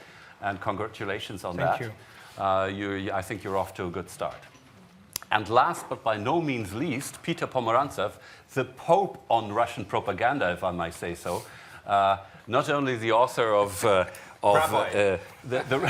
Rabbi, okay, yeah. And some of your critics also ascribe to you the hipster charm of Brooklyn Bridge or something like that, if I remember Mark Ames correctly. Anyway, Peter Pomerantsev has written one of the most famous books on Russian propaganda in general, Nothing is True and Everything is Possible. I've read it myself. Excellent, excellent book. I can only recommend it. But the breakthrough for you as the expert on this new kind of information warfare was actually your article in The Atlantic, September 2014, Russia and the Menace of Unreality. And I think that was really, I mean, we were talking about hybrid warfare before, we were talking about the information component of hybrid warfare, but the first one who put it into a strategic concept, as far as I remember, was Peter in September of 2014. So, enough said from my side. Let's have slightly personalized questions to each of the panelists, and I would like to start with Robert. How did you experience this frenzy of war, the war atmosphere, the nationalist propaganda, the anti-Ukrainian, the anti-Western propaganda when you were in Moscow in 2014? And was it that new, or could you observe a slow build-up to this? Thank you, Ronald, and thank you for inviting me. It's a pleasure to be here, and I knew I'd be sharing a panel with very interesting people, and I expected to share it with Taras Shevchenko, with the Pope and the hipster, and of course, good friend Jon. So I'm going to write my mum straight after that. It's, by the way, much more exciting panel position than I usually get on Russian television. The most colorful, I think, was there was a singer, one of the Russian singers, and the leader of the bikers, Nightwolves. That was quite original, but still, Pope, hipster, and Shevchenko pressed. Roland, to directly answer your question, well, of course, the experience was not pleasant. Let's start with that. Secondly, yes, you're right. There was a build-up. If I were to describe the situation, let's say, when I arrived, which was 2010. Like in many cases of Russian propaganda, because that's what it is, let's call it by the name, there were constantly on display contradictions, meaning completely opposite views were expressed or arguments used, also in relation to Ukraine. This is quite unusual stuff because the reason for that is very simple. Russian propaganda, of course, its primary target is the Russian people, but then the level of ambition has grown over the years. So, of course, the next target is, well, countries in the neighborhood, very, very popular target.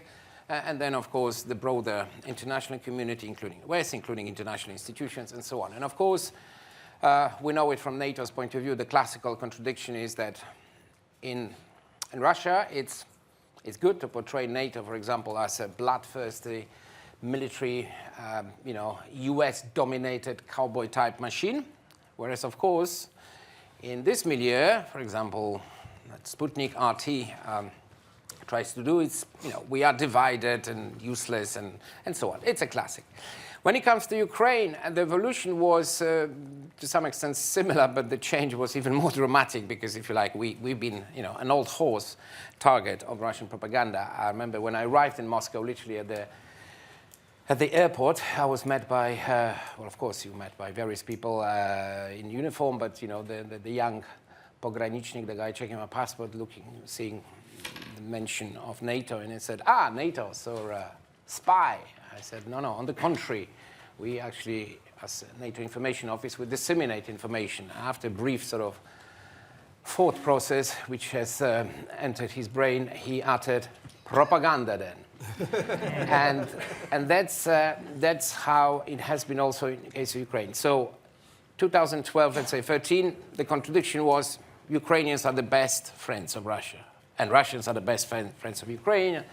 And it's the West, which is, of course, trying to put a wedge, etc. And if only. However, once the dramatic events started taking place, the narrative has changed. But the ground was laid before the famous European Union summit, with the question of association agreement. So we could see, and it was clear from the way that the main protagonists of the official line were presenting this, and usually they get some, assistance in terms of useful lines that they use.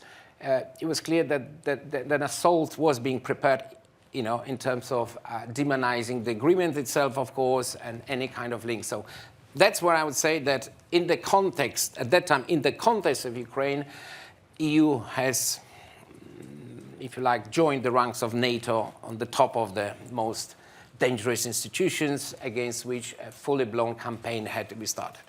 But of course, once the Ukrainian people actually made a decision, and they showed it in the most convincing way by paying with blood for the force of their conviction, then that argument, the first one about being the best friends, and then of course Crimea annexation, and then the conflict started by Russians in eastern Ukraine, that meant that with each month, we are the best friends of Ukraine, although it was still being used, but without much conviction, argument receded. And where are we now? Let me use the quote. I came prepared just with one quote, don't worry. It's a gentleman who is head of the so-called CIS Institute, Mr. Zatulin, and this is a quote from the program of 24 February, Center TV. Center TV is the TV to which Mr. Pushkov, who's the head of it's very unusual, he's the head of the Foreign Affairs Committee in the Duma. He's also running still a program. And he said, first, of course, talking about the second anniversary of the bloody coup, and so on, he said that there is no doubt that it is the US embassy's action and bribery of MPs, which is typical of Ukrainian politics. Kiev is just a puppet in the hands of USA and to a lesser degree in the hands of Germany. And he then decried the destruction of opposition in Ukraine, Russian politician decrying and destruction of opposition in a country that's pretty rich, and its Nazi regime. So that's the evolution that the Russian propaganda has traveled from. We are the best friends of Ukraine, and there is no other way but for us together, two nations, and so on. That is, if you like, the official line. And the second, it's not a quote, it's just statistics. I know they have to be taken with a certain pinch of salt, but nevertheless. This is from the 10th of February, Visiom. 45% of Russians believe the situation in the east of Ukraine does not get either better or worse. 45, almost half. 22% said the situation gets gradually normalized. 14% deteriorating. 90% undecided. What do I make of this? This is exactly what the Russian propaganda wants the Russian people to be in their views. Because it seems that the policy objective at the moment is to freeze the conflict. And hence you have this reflected in the figure. And that is, let me end with a joke, since the Pope was mentioned, so I'll go on those lines, to illustrate the point I'm going to make. So 3 guys, essentially, I'll name them. Moses, Jesus, and an old bearded guy are playing golf. So Moses goes first, hits pretty hard, sort of drops into water. Then, of course, he's capable of parting the waters, takes the shot, gets the ball on the green, pretty good. Jesus goes second. I think it sort of hovers around, above the water, walk on water, hits the green. And then the old bearded guy hits it pretty hard and just whacks it outside and hits the lorry, gets on the street, the frog tries to eat it, then the eagle, and then it's dropped into the hole. Moses turns to Jesus, says, I really hate playing golf with your dad. Right? The point. And I was afraid it was going to be Alexander Dugin, but no. He's the point I'm trying to make. Russian propaganda always likes to play in a situation when it has an unfair advantage. And the joke, I think, is a pleasant one. But what Russian propaganda does, it's not, because, to put it very simply, it has succeeded to a large extent in brainwashing, if you like, or changing the way Russian people think, particularly when it comes to foreign affairs and to some extent domestic. And now they're trying for some years to do the same, of course, in the so-called near abroad, and also trying to do it in our country. So my final point is simple. I don't think the arguments they're using are worth much. They're not convincing. They don't convince me. They don't convince anybody who really knows something about whatever the topic is of the target of propaganda. Nevertheless, and I know some people, this panel can talk about it much more eloquent than I do, there is still a big risk that in some parts they are succeeding because, perhaps there is not enough, if you like, focus, although that is changing, and there is not enough conviction in the way we sort of could have. I believe, however, that it is not an unsurmountable task, because it's actually, we have all the arguments and we have the, we have the moral ground, frankly speaking, but it still has to be done. Yeah, thank you, Robert. Just one follow-up question. The element of fear. I absolutely agree with you that the arguments are crappy, and but my sneaking suspicion is that that's not the point. That very often the projection of other connotations is more important than winning an argument or sounding more intelligent than the other side. Certainly a futile endeavor. But spreading fear. Can you say a word about the role of spreading fear in this Russian propaganda over the last couple of years? Yes, I think it's perhaps the most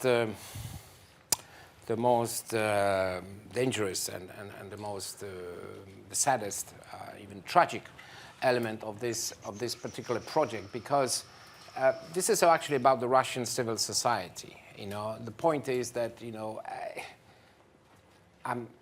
what I'm going to say, please don't misunderstand me, that I'm not trying to say that Russian people are, genetically or somehow different runners. That is not what I'm trying to say.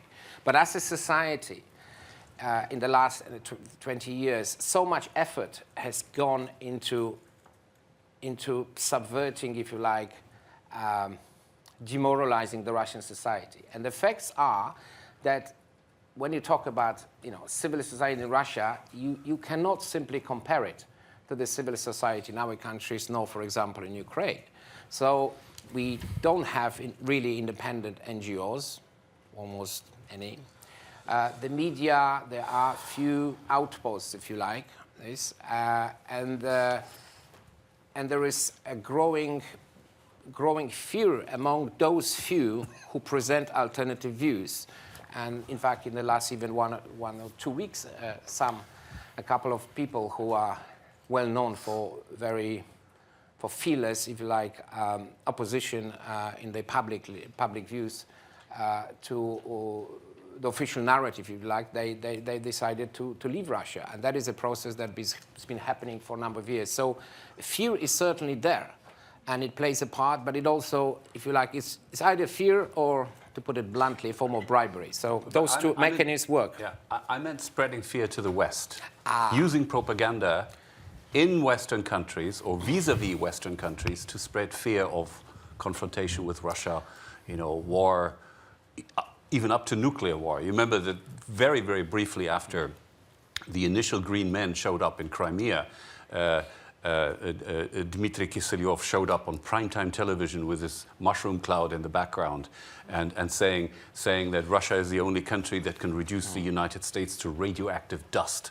And the radioactivny popel was shown and written behind him, and then there was an animation with missiles coming out of silos and so on. That was primetime news the next day in Germany.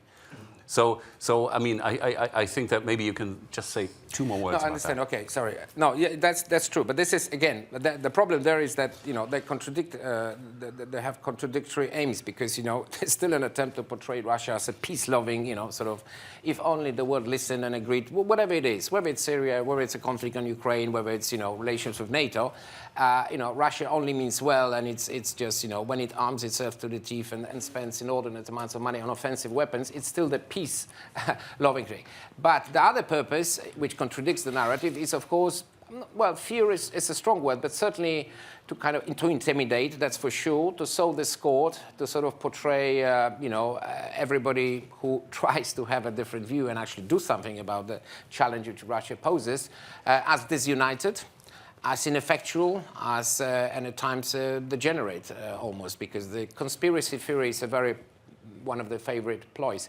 In general, the evolution that I have seen in this respect is that, to use the nuclear sort of straszałka, is that in the Soviet Union, you see, you needed a special permission of the Politburo to speak in public, even if you were an official or journalist and so on.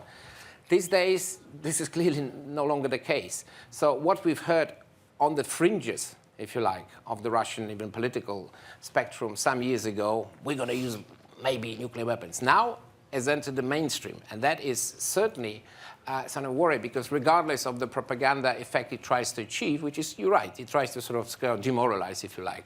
All resistance is futile on this, which of course we're not going to buy, but nevertheless it has effect. But in the minds of various people who are already quite susceptible to a lot of conspiracy theories and strange ideas, which perhaps was not the case to that extent some years ago, I think it plays havoc with their mind, and that is the worry, particularly in a country which spends so much, which uses the military instrument in such a cavalier fashion. That is certainly a reason to worry. Right, thank you very much. Well, let's refocus on Ukraine now. Taras, what has Ukraine, what have you and your institute been doing to counter Russian propaganda?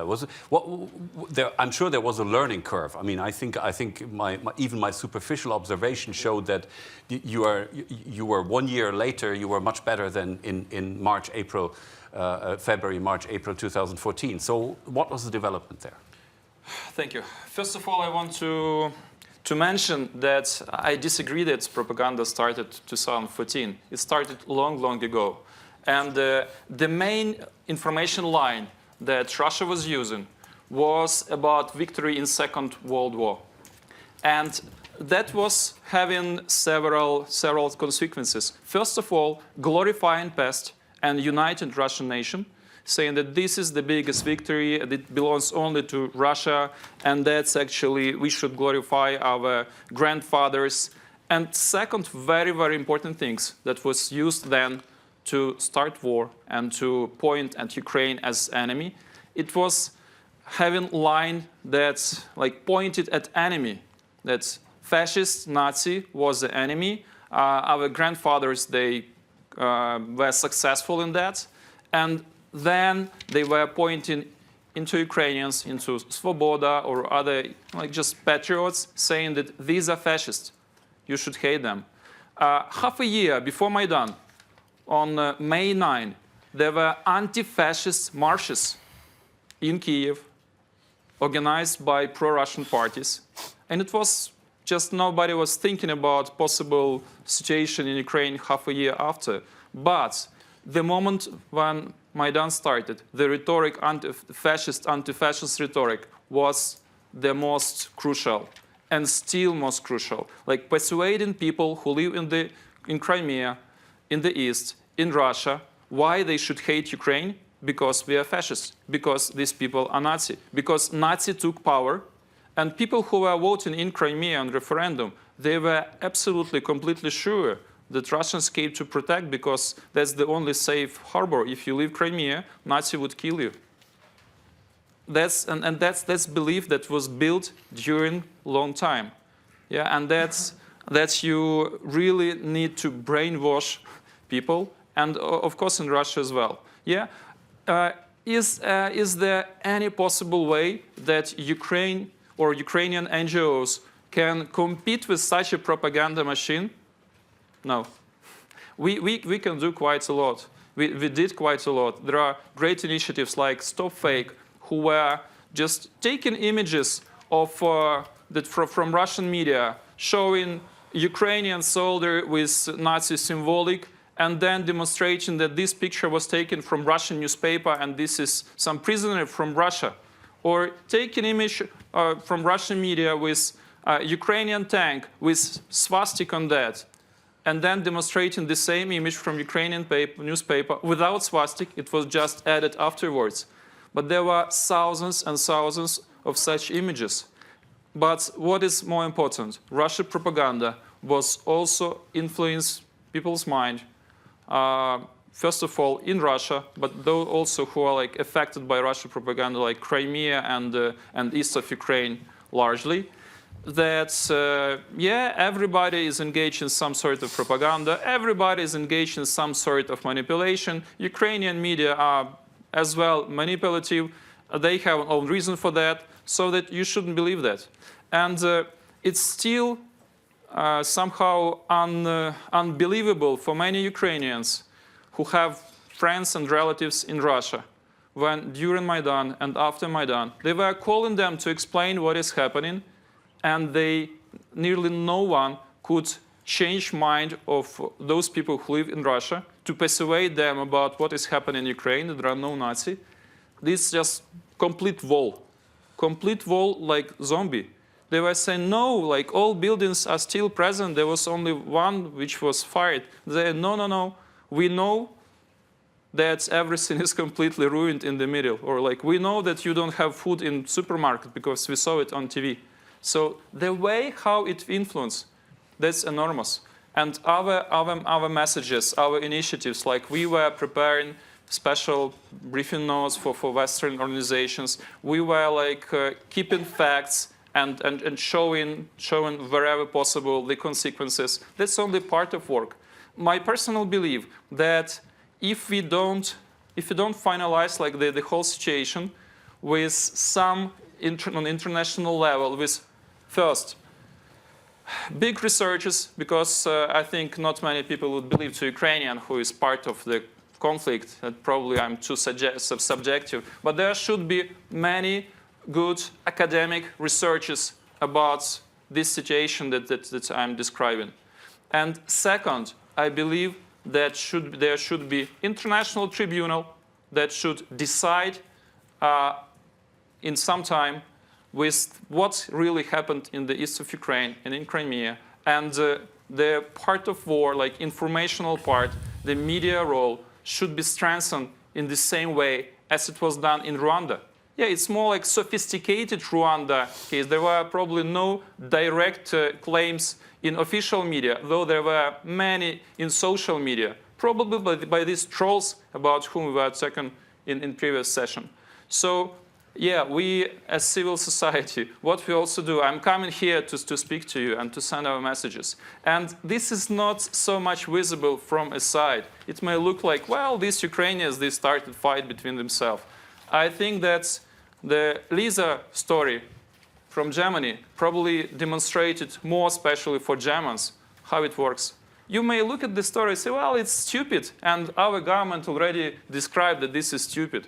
But still, most of Russians believe in this Lisa story, as well as they believe in many other stories, thousands and thousands, much more bad stories about Ukraine.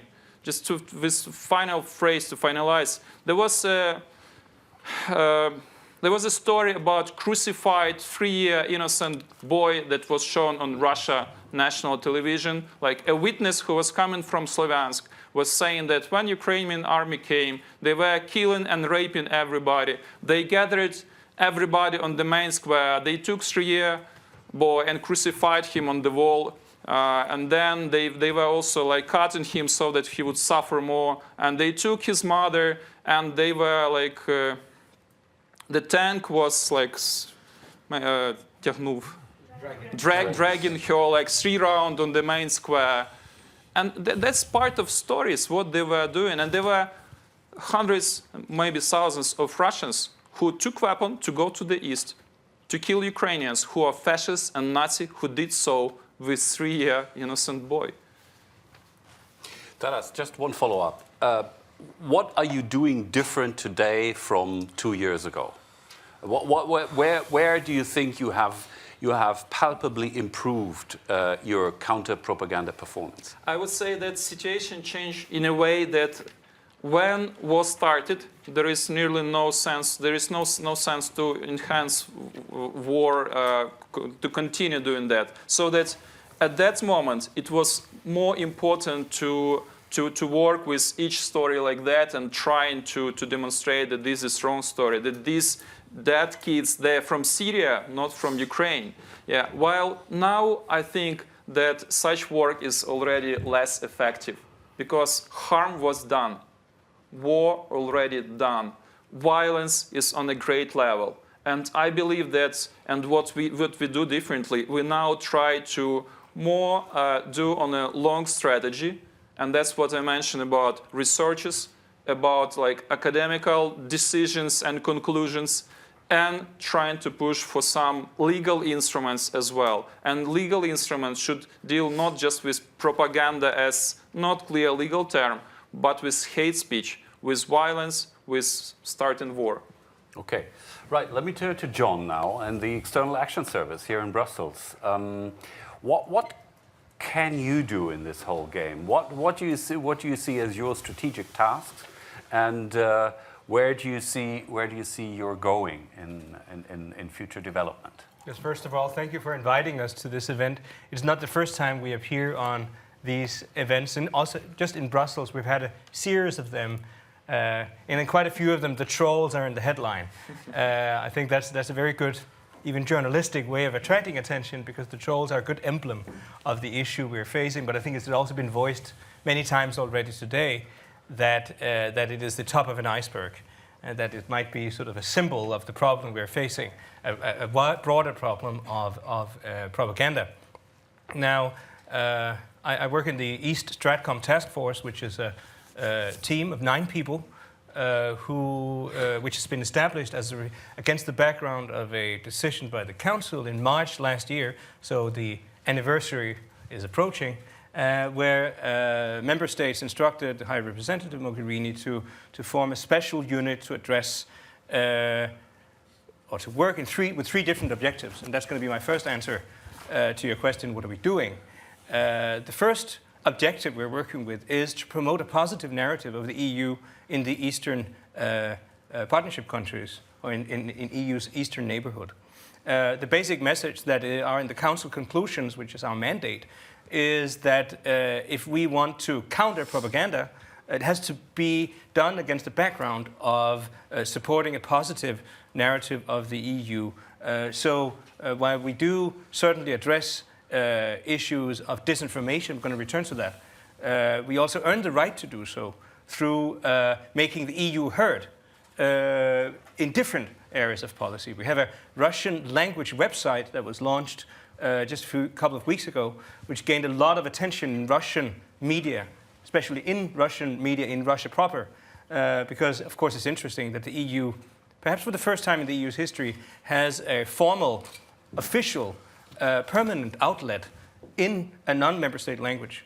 It shows the importance of Russian language, but it also shows the importance of back to the first objective number 1, to make EU's policies heard. If you visit that website, you will see that there are classical messages, Mogherini giving interviews. It's one we just uploaded today, a great interview about Azerbaijan, because she's visiting Baku today. But also later, further down the page, you will see stories where we have been portraying on video people who were on the Maidan 2 years ago, who go back and remember these events. I should say a little bit unusually emotionally for EU communication, but also a political sign of us saying that this is something that we care about. And then on the same page, you will see our disinformation review and our Disinformation Digest appearing. These are two products, weekly products that everyone can sign up for. They're not, they're public. And every week we analyze and present cases of disinformation. And then we also analyze the background against which it appears in Russian society and Russian media. But I'm jumping a little bit ahead now because message number one is positive narrative. What is the EU? What is the EU doing? How is the EU supporting, in this case, Ukraine, in the kind of choice that Ukraine made after the Maidan? Another thing we do is to coordinate and support the media support initiatives that member states in the EU and the EU institutions themselves finance and support. It's not a secret that there's a lot of support out there, also because the EU acknowledges and the Council and the member states acknowledge the importance of educating media to be resilient against propaganda and also to educate citizens in being resilient. So there's a lot of work being done there which is hard to see from the outside, but we spend a lot of energy on trying to coordinate and advise member states in the EU system in supporting, letting basically the right money going the right way. Then the last objective is to the countering disinformation. Our team has received some attention in media and certainly in Russian media. And what people know about us is perhaps this third last point, the countering disinformation. But as I said, it's a very important thing in our mandate that we earn the right to do that through also supporting positive narratives. Now, as I said, how do we counter disinformation? One way of countering it is to make the message clear that when people disseminate disinformation, that it is disinformation, and offer a proof why it is disinformation. This project is to a high degree inspired by the Stop Fake project that Taras mentioned in Ukraine, but whereas Stop Fake focuses on Ukraine, we have a very broad geographical spread, which is to say that we also address disinformation about the situation in Syria, situation with Turkey, and certainly disinformation when it has to do with the EU and the EU member states. Taras mentioned the Lisa case in Germany that gained a lot of attention, and which has also made the federal government in Berlin now do something that is quite like what we do in our team. So I think a part of our success, when you talk about measuring success, is that we see member states finding inspiration in what we do, namely to report about disinformation in order to make information available about why and how this is disinformation. As you can hear, there's an element of what we would call arm's length in this, which we diplomats are very fond of. Namely, that rather than becoming media ourselves, or rather than finding ourselves as counter-propagandists, which is another way of saying, at least potentially propagandists, we collect information with the help of a big network of people who volunteer to do it, journalists and NGO activists. Then we collate the information and spread it so that real media, real journalists can pick it up and write stories about that. And that's what we've seen more and more, both in Russia and Ukraine and in member states. I just come back from Moscow. I spent all my last week in Moscow. And I can tell you that all the Russian journalists I meet with, that's my main job, is to meet with Russian journalists. The Russian journalists I meet, they know about it, and they say, and I have to now sound maybe not very modest, but I have to say that a lot of people in Russia know that the EU is stepping up, and the EU is making it clear that there's a red line that can be crossed in terms of disinformation. Note that we do not use the word propaganda a lot, which is because even among the languages spoken in the EU, that word has many different values. In some languages, you can even use it in a positive sense. In other languages, its connotation is exclusively negative, which is why we have a very strong focus on disinformation. This is also the title of our 2 weekly products, the Disinformation Review and the Disinformation Digest. The Digest is a more sort of analytical, more weekend edition, which, as I said, everyone can sign up for. We also have a Twitter account, EU versus Disinfo, EUVS Disinfo, which is growing by 10% every week, now approaching 6,000 readers, and a lot of high-quality readers, I should say, a lot of, as we call them, key opinion formers. So the EU has stepped up. The attention has been positive. We have seen even Russian media not any longer reporting about what you could say with a little bit of curiosity of what's the EU doing, they're actually reporting about what we work with, namely disinformation. So I should say that we have the feeling that at least Russian language media professionals now know that there are sources they can approach when they want to challenge the narratives and the disinformation they meet on Sunday nights with Vladimir Solovyov or other of the sort of the big mouthpieces of what is generally known as propaganda. Thank you very much. Peter, look at the big picture.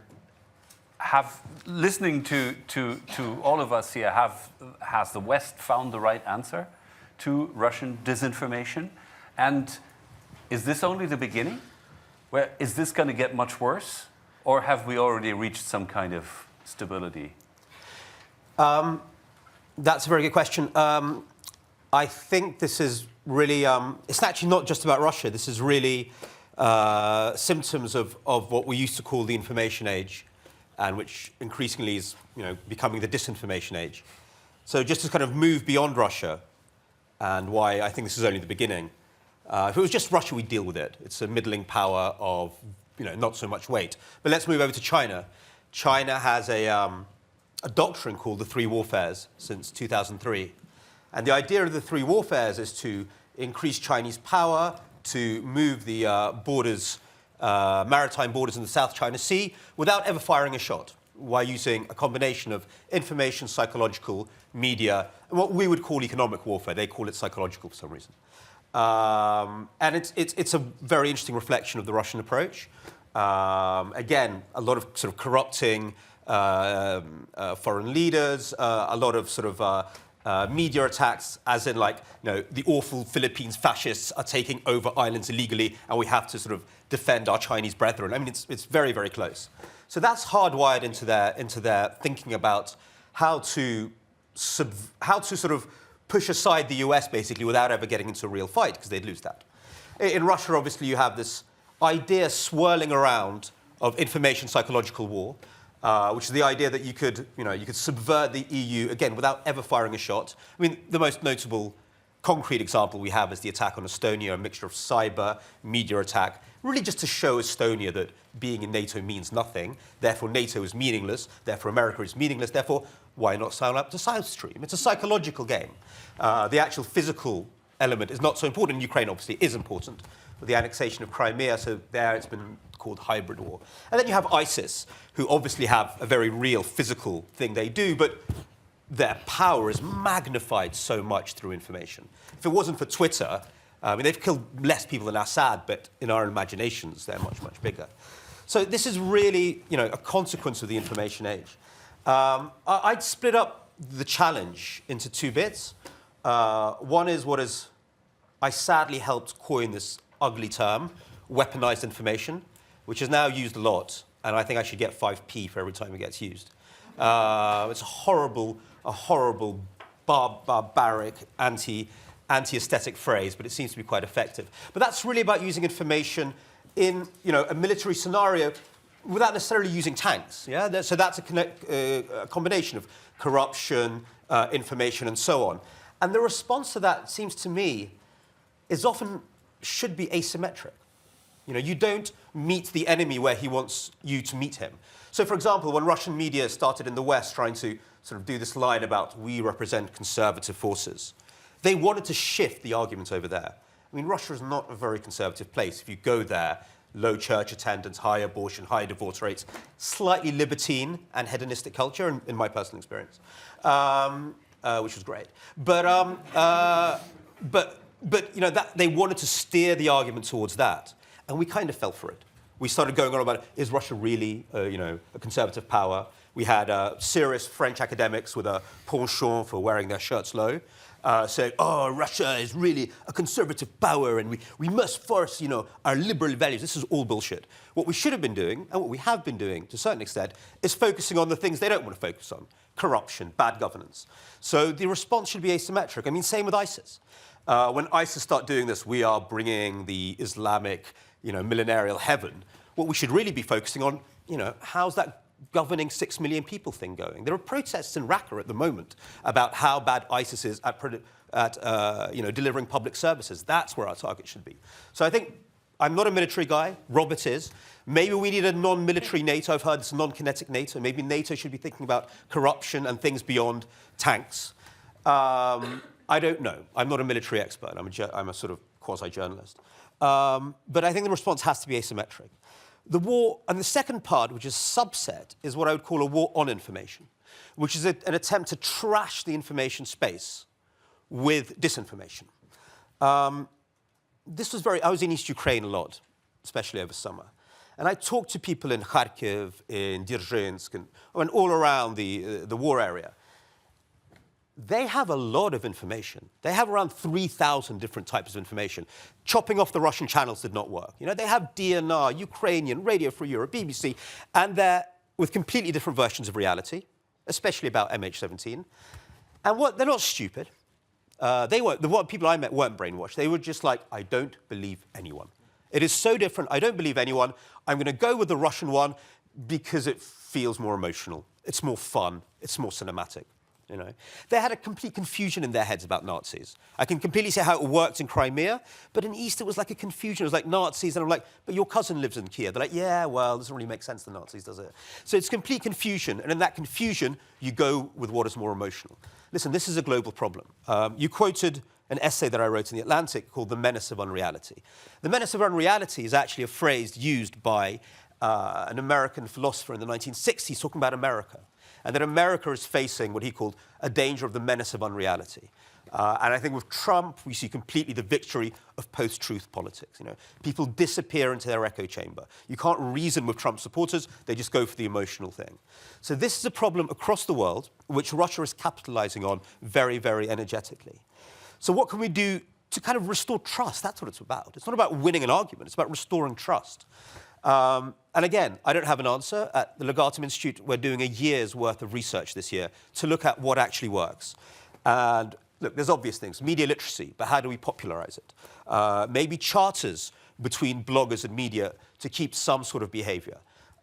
In Syria, for example, there's been now a charter between Syrian bloggers to keep to certain standards of ethical behavior. So the consumer knows that, okay, these guys have signed up to a code of behavior, therefore we can trust them. Again, these are all mini measures. None of them is a final solution.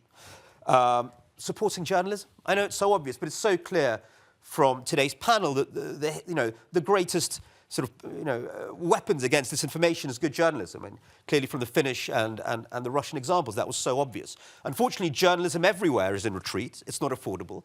And I think we have to understand that journalists are as important as soldiers and nurses for democracy, and we have to support them in that way. I don't know what that means, but maybe more public service broadcasting. The last thing I'd say, you were talking about positive messaging. We live in a slightly different world to the 20th century when it comes to messaging. Then it was sort of, Radio Moscow versus Radio Free Europe, and each tried to convince the other they were right. Now it's more complicated in this kind of chaos, and it seems to me that the best strategic communication, as opposed to propaganda, will be based around listening and not shouting. People already kind of think that NATO is evil. You can't re-persuade them that NATO is good. People already think that the EU will force their daughters into same-sex marriages. You can't actually talk to them about it anymore. When you encounter people in cults, Scientologists, you can't tell them, look, Tom Cruise is a fruitcake. They deify him already. What you do is change the subject and find out what they really, really care about. And the secret for communication in the 21st century will be about listening, actually not talking. That will mean a different level of sociology, a different level of what is known as targeted audience analysis. We will really find out what motivates people in Kharkiv, in the Donbass. One more anecdote, or should I stop? No, one more. One more, okay. This was told to me by a guy who was running information operations in Iraq. So there was a point when, do you remember this terrible time when American soldiers and British soldiers were being blown up all the time by these landmines? Yeah, IEDs, exactly. So the Americans did this huge campaign showing how beautiful America is. Don't you like America? Why would you blow us up? We have Muslims here and Kentucky Fried Chicken and, whatever. The IED level increased. And then they actually did some research about the people who were doing this. So it turns out the people who were planting them or blowing themselves up, you could do nothing about them. Yeah? They were completely and utterly, ideologized. You couldn't re-persuade them. But the people making the IEDs, who were qualified electricians, physicists, and so on, they actually really liked America. And they wanted their kids to study there. So when they saw adverts about how great America was, they made more IEDs because it would get them money and get their kids to America. So they changed the advertising campaign or the communications campaign and actually stressed it on Iraqis who get injured from these things. And nobody wants their own kids to be injured because they can't send them to America afterwards. I don't know if I completely believe the person who told me the story because he's a propagandist himself. But I thought it was very interesting about how we really, really have to understand specific target groups. And we're really going to have to understand the Babushka and Dzerzhinsk if we're going to solve this. Babushka and Dzerzhinsk. Yeah. Excellent. Yeah. Now, before we throw it open to the audience, just Robert, you were challenged here.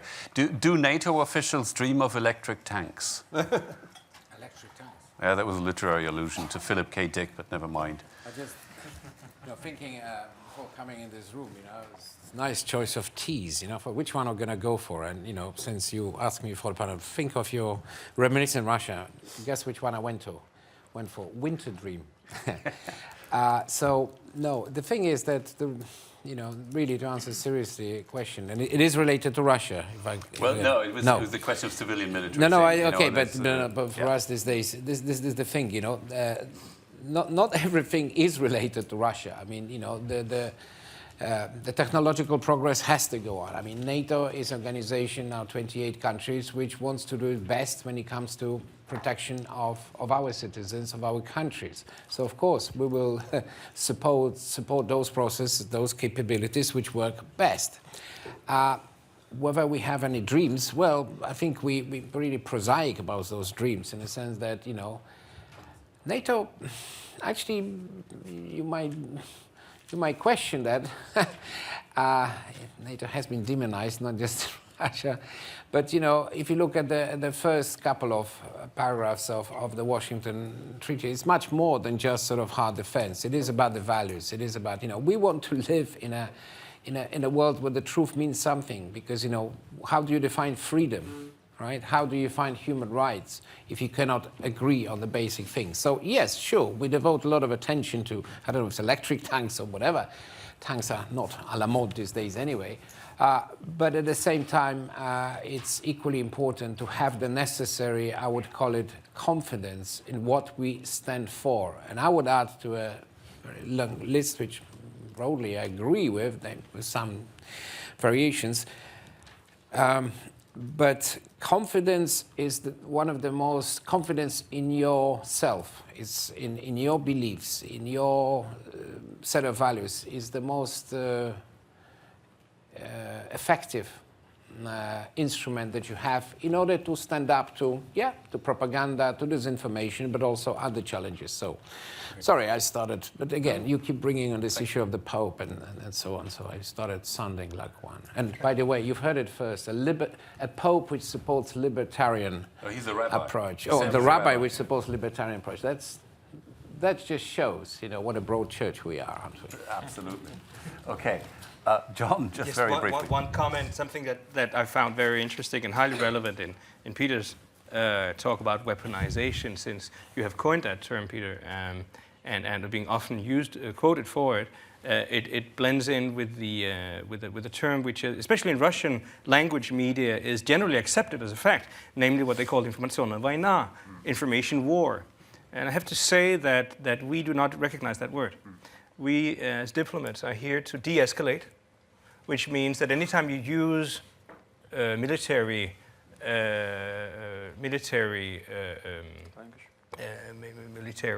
images, military imagery in your language, and here I know that my NATO friends are in a slightly different position, but because they deal with military issues, but by definition, we don't use. You'll not use that word. Find that word used in our documents anywhere. We might see that in Russia. We have had the Russian Minister of Defense and the head of the Chief of Staff of the Russian Armed Forces saying that media can and will be used in military operations. And that's fine. We just don't engage in it. We see in the EU, the efforts done by the Stratcom team and in general by the EU to de-escalate. And in that process, there has to be a certain degree of what you could call quality control in communication. We see these very aggressive warmongering, conspiracy-based communication as low-quality communication. It has to be taken care of, and a part of it is to, of course, to do that, to show high-quality communication, to talk to, as Peter also pointed out, to talk to people and educate them, whether it's citizens or people working in media, into, for example, challenging the assumption that there is an information war. Because we do not participate in an information war. Another point I wanted to add is, of course, that a way which in our mandate is described as EU's response to negative communication, or if you want, propaganda, is to make the EU available in Russian. As I said, a very strong big part of what we do is to communicate in Russian. We all speak Russian, the team, almost all of us, and the EU, as I said, has a website that now communicates in Russian. There's a strong support to the Press and Information Service to counter the narrative that if you speak Russian at home every day, then you automatically are a part of this Russian world, as they call it, which means that you're on the same page politically with the Kremlin. That is not and should not be the case. You should certainly acknowledge that there are millions of people in the EU who speak Russian every day who are as good EU citizens as anyone else, and who should not necessarily then agree with Kremlin politically. So the more EU speaks Russian, the more EU communicates whatever it wants to communicate in Russian, also offers an alternative to the idea that if you that Russia or Kremlin is there to protect the right to speak Russian, whether it's in Ukraine or the EU. Okay, thank you, John. Now, let's open this up to the audience. I've got one question, Terry, second one over here, third one in there, and the fourth one, Alina. All right, we take those four in sequence. Terry, please start. Thanks. I'm Terry Schultz. I'm a freelance journalist for NPR and CBS here in Brussels. And this is particularly to Johan and Robert, but anybody on the panel. What really explains the fact that the EU has such a small office? You've all outlined what a big problem this is, what a big challenge this is. You've got, Johan, a tiny office, not a non-specific budget. You're seconded from your government. You've got, I remember from when you first came, if you've still got a one-year mandate. Is this enough? You're 9 people? And the head of your office, the head of EU Stratcom, was recently in Parliament and said that today half of French citizens still believe Kiev is responsible for the problems in Ukraine. It would seem to be a bigger problem. And Robert, what explains why NATO hasn't come forward with any coordinated strategy on disinformation besides your fact sheets here and there? I don't know. Thanks a lot, Terry. Thanks. We collect. The lady in the fourth row on the right. Alexandra Zamarova, European Parliament. I have a question. In your opinion, to what extent Russian TV and Kremlin, they are shaping opinion of Russian citizens? To what extent they're just adjusting to the opinions which already exist in Russian society, and they are just giving a message people want to hear. Russian sociologist Alexei Levinson, he coined a term, a mask became a part of the face, meaning that 15 years ago, Putin started a kind of a game, playing with the notions of Russian exceptionalism, glorifying Soviet past, anti-Westernism, and with the years passing, he became a prisoner of his own narrative.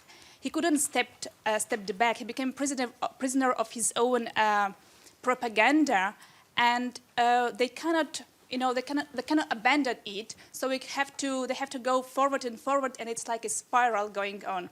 Thank you. Okay, Alina in the first row.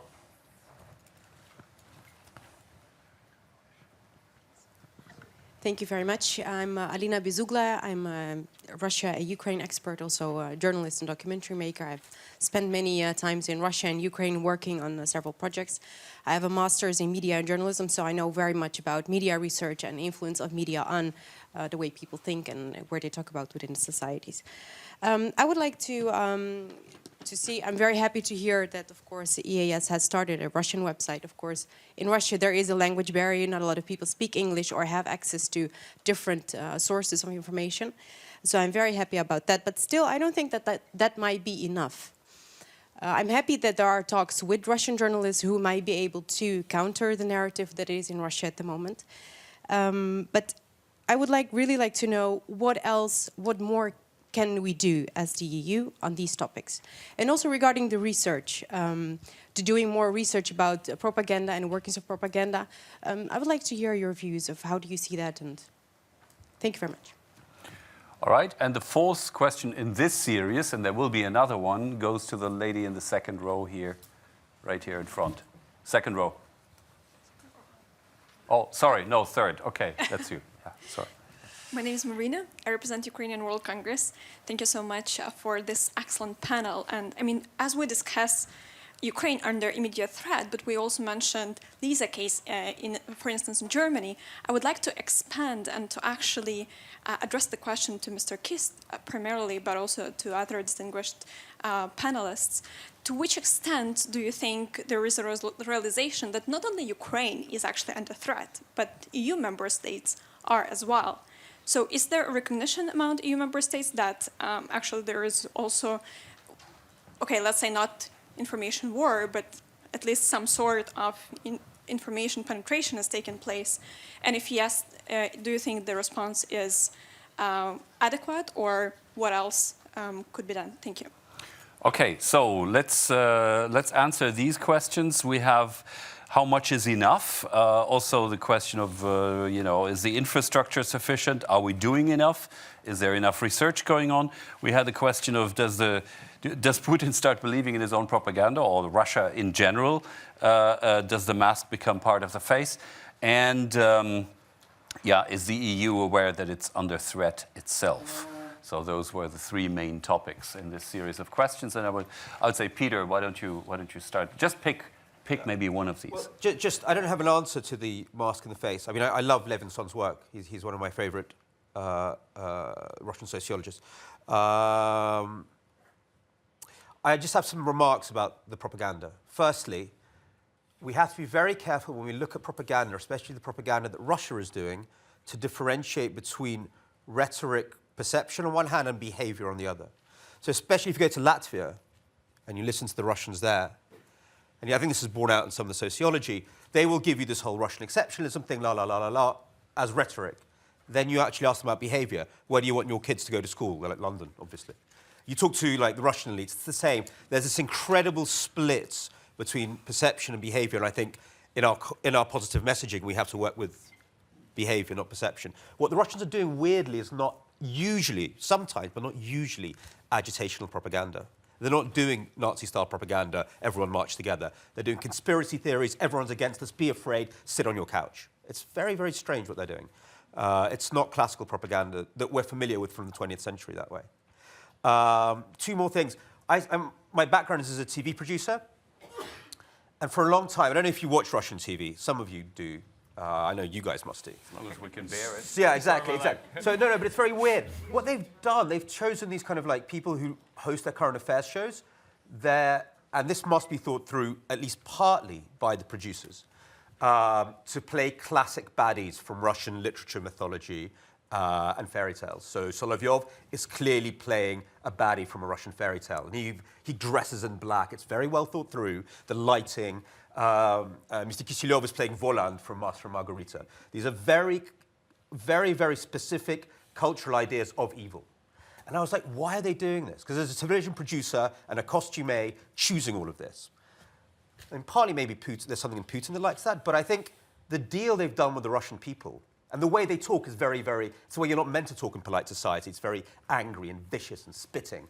And I was like, why are they doing this? Because before, the heroes on Russian TV was Vanya Urgant, which was very playful and kind of very European and kind of sexy. And now it's these angry, angry, angry, bitter men. And I was like, wow, what they've done, and this is the deal. It's got nothing to do with Russian exceptionalism. They've given an emotional okay. You can now let out all the żelch, all the kind of bitterness that you had in yourself, you can now bring that out. You want to hit your wife? Hit your wife. You want to feel paranoid? Feel paranoid. And that is such a huge seduction for the audience, because we all have that inside of us, and suddenly you're told, oh, it's okay to be a shit. And that, rather than all this stuff about Russian exceptionalist nationalism, blah, blah, blah, blah, Russians have such a big wall against ideology. You know, they didn't believe the Soviet stuff, they didn't believe democracy, they're not going to believe the new stuff. But it's that emotional okaying. And again, a lot of people have picked this up about Trump in the US. This is what you can do. Suddenly it's okay to be an asshole. And that is such a huge libidinal release. I'll stop there. Okay, I just on that happy note, I don't know whether you know the video on YouTube, Ruski Okkupant. I recommend it highly. It's only 3 minutes. And I recommend not only to look at the narrative, and you know, it's basically about how Russia is a peaceful nation, but don't provoke us because you will get it 10 times back, you know, this kind of thing. And you can see how they enjoy it. The most interesting thing is the tone of voice, seriously, of the narrator. Besides the graphics, they're also very interesting, but the tone of voice, this offended teenager, the hurt pride, you know, and it's exactly what Peter is describing. You have the feeling that something is released that was kept under the surface for a long time. What is being released? Because I lived there for 9 years. Russia's very strange. You're humiliated all day by the state in Russia. You get up in the morning, you go to your car, a bureaucrat's blocked it off. You feel humiliated. You go to work, your boss screams at you. You feel humiliated. You get outside, a cop takes money from you. You feel humiliated. You're humiliated every day by the state. And then you're told the West humiliated it was a barber doing it all the time. Like, oh, it's a barber humiliating me. So that's a little trick they pull. First they humiliate you, then they say it's someone else. Okay, John. Yeah, just before defending the EU, which I'm going to do in 2 minutes, just to pick on what Peter said. In our analysis, and we have a weekly, again, public analysis that comes out actually twice a week on Russian disinformation and about Russian narratives and analysis of Russian media in general. And again, it's written for people like you, so do sign up for it. In our analysis there, we certainly have been focusing recently on exactly what you're talking about, Peter, namely what you could call the rhetoric of allowing for emotional discourse in public messaging. The best example recent, you mentioned the way Solovyov dresses, etc. I think my favorite example is the spokesperson of the Russian Ministry of Foreign Affairs, Maria Zakharova, who plays the role of being the emotional side of our colleagues in the Russian Ministry of Foreign Affairs political messaging. So basically, we all know Lavrov, who is a very experienced diplomat and a very good communicator in what you would call classical diplomatic communication, also publicly. Then you have sidekick in the form of this very, very smart, very extremely well informed and good speaking, but extremely aggressive and emotionally speaking representative who writes poems to Russian soldiers who have been shot down by Turkish anti-aircraft artillery and tells about how that event changed her life, etc. Very narrative and very emotional. So certainly I agree with you that there's an element of allowing for what in our context, Western context, classical Western context, would be thought of as an emotional and somehow irrational way of talking about things. And I think it boils down to also, I'm an old Russian cultural historian, I think it boils down to also, on the one hand, as you've been writing about, Peter, sort of postmodern ideas, nothing is true, but also a traditional Russian nihilism back from the 19th century, where you have these heroes who were believe in nothing, there are no real values, and certainly they operate with, you see that same in the Middle East, they operate with fundamental narratives in which they say there are no good guys and bad guys. So if there are no good guys and bad guys, really, if Assad is neither good nor bad, he's just the guy we've been supporting for so long, so who are we to not support him anymore, just because the Americans say that he's a bad guy now. So a fundamental storification without positive heroes is a central part of their messaging. Now, defending the EU. We are, as I said, a team of 9 great people with very, very many, very different backgrounds. One thing I certainly want to underline is that our team is not the EU's response to the problem we're talking about. It's the top of the iceberg. It's a coordinating office which looks at the immense amounts of money the EU pours into supporting media diversity, which is the key word we use in the Eastern Partnership. Look at the amount of money that the Commission pours into it. What we do in our team, in the team East Stratcom team, is to keep an eye on that, and that it is done, that the money is spent in a wise way, and in a way that is in line with what our informants in the partnership countries tell us when we travel there. Our contacts in the, for example, Ukrainian government and Ukrainian think tanks and media, etc. So a team of 9 is not what the EU does, it's a coordinating top of the iceberg. Another very important point I have to share with you, I was in Moscow last week and I was briefing diplomats from all EU embassies from all EU embassies in Moscow, and I was hearing strong messages from colleagues from very large EU countries that they were now either doing or going to do what we are doing, namely to map disinformation and counter it systematically. Now, which is another way of saying one of the great things about the EU is that it is not one country, it's 28 different countries, just like NATO is 28, it's only slightly different, 28. And which goes to say that if a team of 9 in Brussels are doing something, are sort of the pioneers and forerunners in the process of defending EU and EU member states against what's coming, then that certainly is not the worst thing you can do. So we create, and those of you who have worked in government know that the communication within government, within governments, is actually quite an important part of your communication job. If we can prove that we can make Russian and Ukrainian media aware of the EU making itself available in Russian, and not only in Russian, Ukrainian, but also in English, and many people speak great English over there now, in a systematic way, so that we don't leave it up to basically the Russian foreign minister to communicate what the EU thinks about something we see way too often. We can educate key opinion formers in Russia and Ukraine that they can actually address us and get our story, even in their language, then that's a very good thing. Finally, we certainly agree we need more research.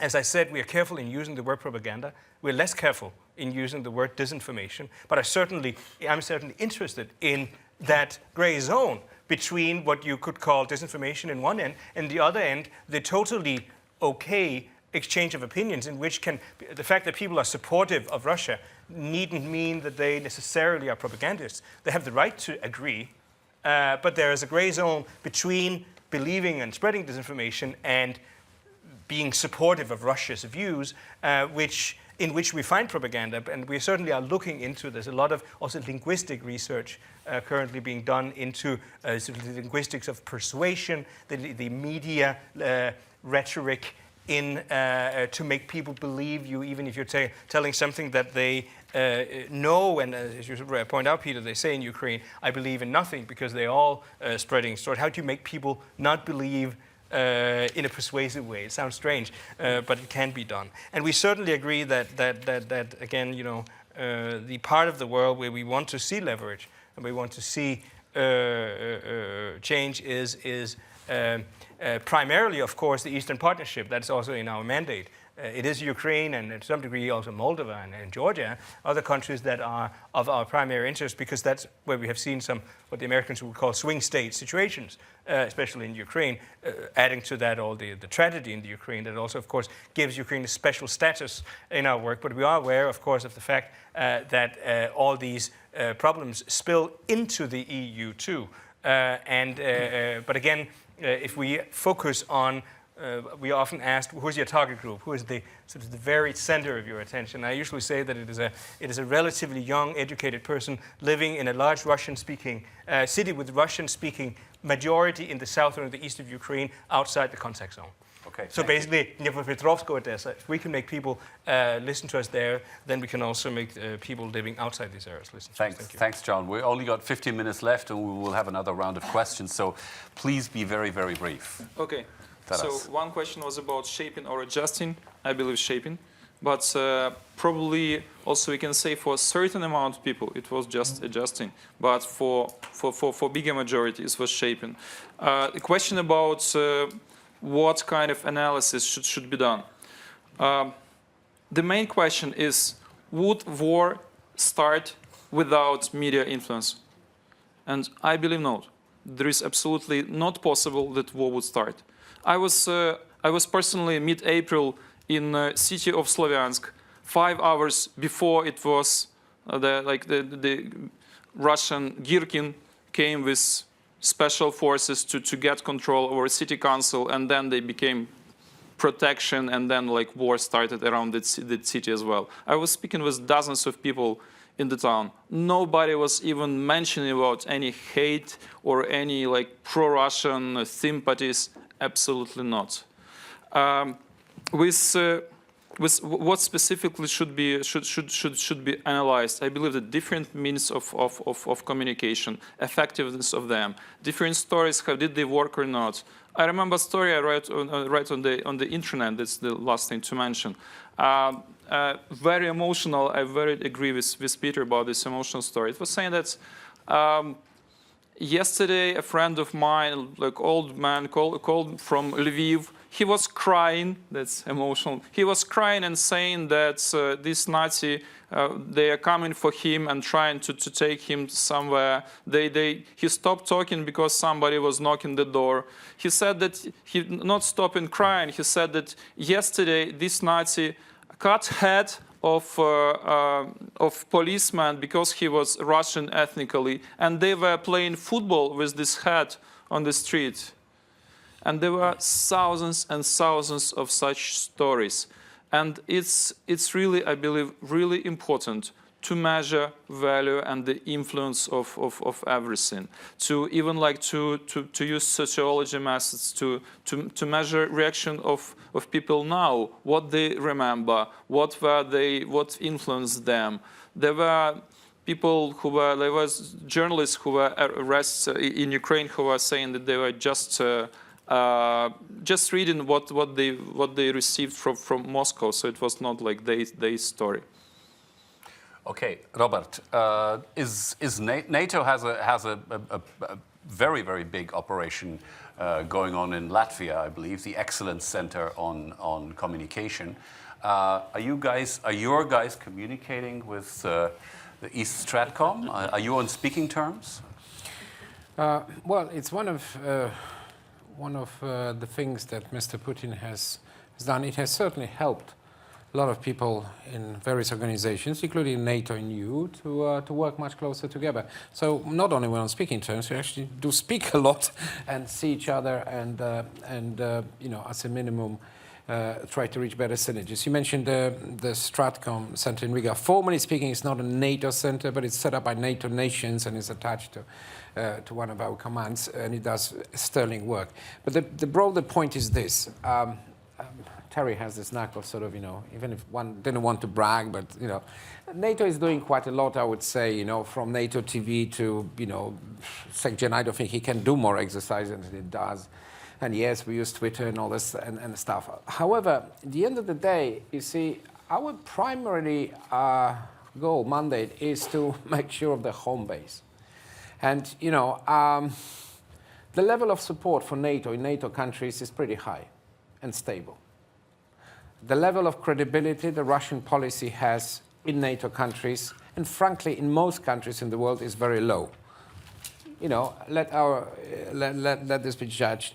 These statistics speak for themselves. And when I hear the Russian reactions to Sakar, who said recently, if we are forced to fight, we'll fight and we'll win. He was immediately accused of being anti-Russian and all that. But that is the truth. And it's not the conclusions of one of the recent BBC programs, which was a total fiction when it comes to scenario and funny other things. So the bottom line is, I'm not saying we could not be doing things in a different way, but I think we're doing quite a lot. And at the end of the day, don't forget, at least NATO is an intergovernmental organization. So look around and ask those questions to the nations. Ask those questions to the media, whether they want to use the statistics, the facts which are available. Do they want to actually explain the world as it is and not the world as it is described by the Russian propagandists? The last point, frankly, at least I personally, I don't care too much whether the Russian officials, including Zakharova, whether they believe what they're saying or not. It doesn't really interest me too much because it's a subject for, neo-psychoanalysts or whatever. We have to deal with Russia as it is, not the Russia as it would like to portray itself, or the Russia of our dreams, because at the moment it just doesn't exist. So the bottom line is propaganda and the disinformation campaign, there's an element of a mirror which is which is shown in our face, and how we actually see ourselves and how we react to it is precisely the right answer to it. Okay, now, gentleman in the second row, and then we go over here, and then we move. Victor is the second, then you're third, and there were two more in the back. Hello, Artem Remizov, PhD student. I have a question more maybe to Taras, but maybe you also can contribute.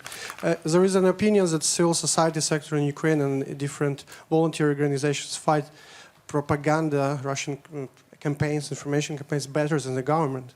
And how do you assess, for example, Ministry of Information in Ukraine, information politics, and what should be done by the government? Thank you. Thank you very much. Then we move over here, and then Victor is. Jana Brody from the Committee of the Region, External Relations. So I wanted to first of all thank you to the organizers for having this conference here today. I'm surprised that there are no more organizations in Brussels that would pick up this topic.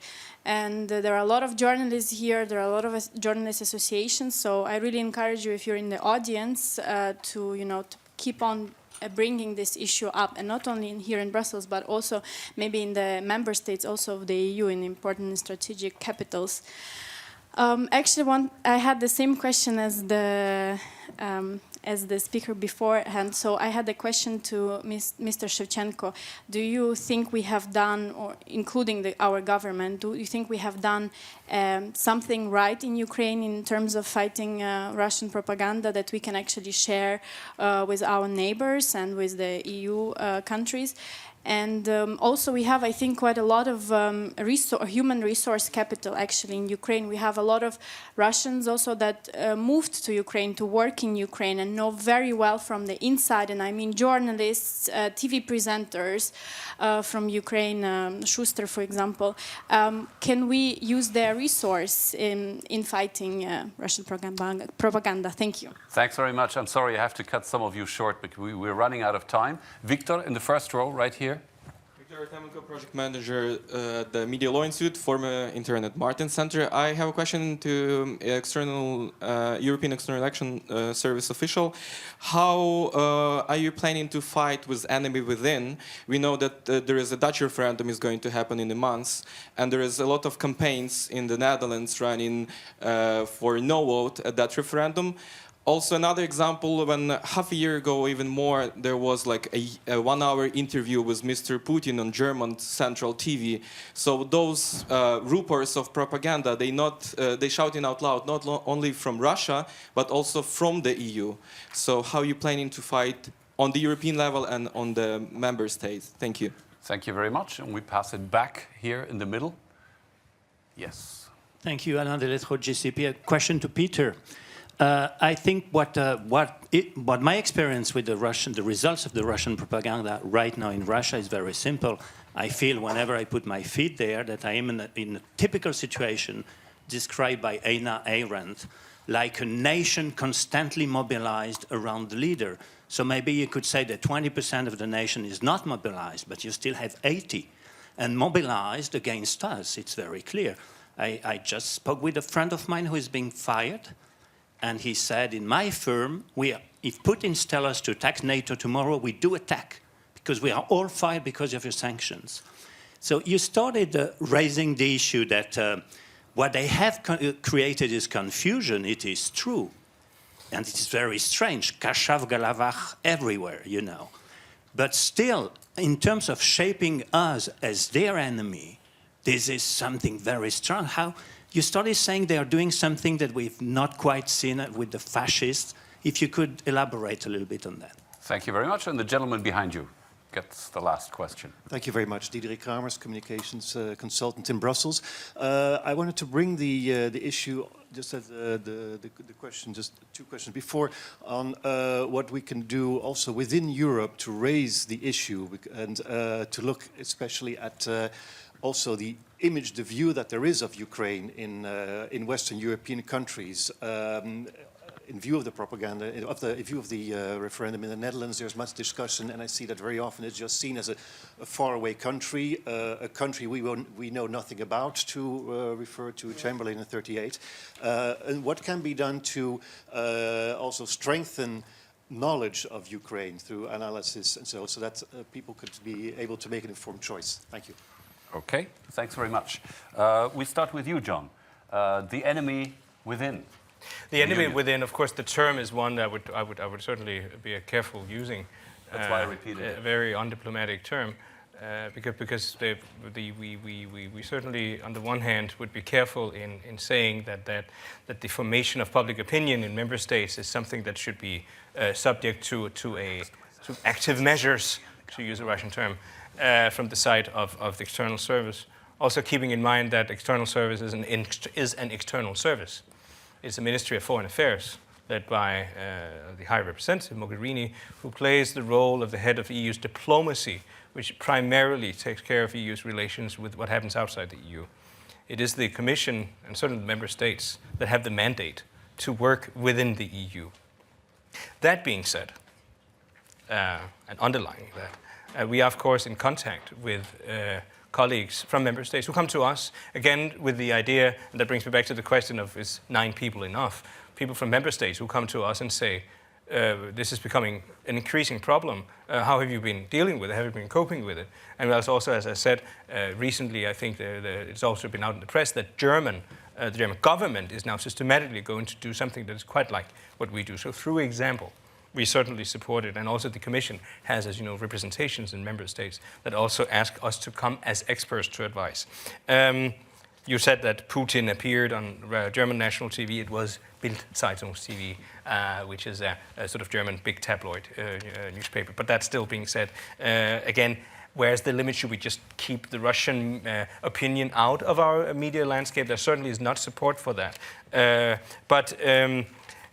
Also addressing just the other question, just to answer the last gentleman's question, that sort of followed up on your question about what to do inside Europe, how to raise awareness of Ukraine, that is not a very distant place, keeping in mind also the Dutch referendum that's coming in April, that it is not some hypothetical, theoretical place far away, but it is in the EU's eastern neighborhood and Eastern Partnership, as is also the term that EU uses. I can't help saying that I think we have certainly, also with the help of good, free media, in analytical and critical media in the member states, have created awareness already. I have to bring the example, my wife is Ukrainian, and every time, until this whole terrible tragedy happened, when we went out and met people, they were like, you're from Ukraine. And of course, there were not very many follow-up questions because people knew very little. Whereas the follow-up question that we always get now is, guess what part of Ukraine? Which, of course, in itself is a sign of Ukraine, so to speak, having grown in spite of the tragic background. It certainly is a place where people realize that there is something that I have, ever since I started Russian university when I was 20 years old, I have always known that there was a little difference in Ukraine, sort of Western, Southern, Eastern. That has now become common knowledge. That is certainly something that can be used for something positive, to say that Ukraine is a big country the size of France in population and geographical size. And I would start from there, certainly, although the background for that information, that knowledge is sad. Thank you. Taras, government and civil society. Yeah, I believe that civil society was more successful with like Stop Fake that we already mentioned, that Stratcom was also like partnering and using that information, with starting special information campaign for Crimea, for Donbass, trying to provide with quality journalism, the issue that Peter mentioned. I think that Ukrainian civil society is actually one of the biggest success after Maidan. There's so many activists, so many good initiatives. With government, I believe much less influential and much less successful. They did a lot as well with prohibiting Russian channels, with providing transmission on the occupied territories. and with many others. But in fact, I question if the strategy was right.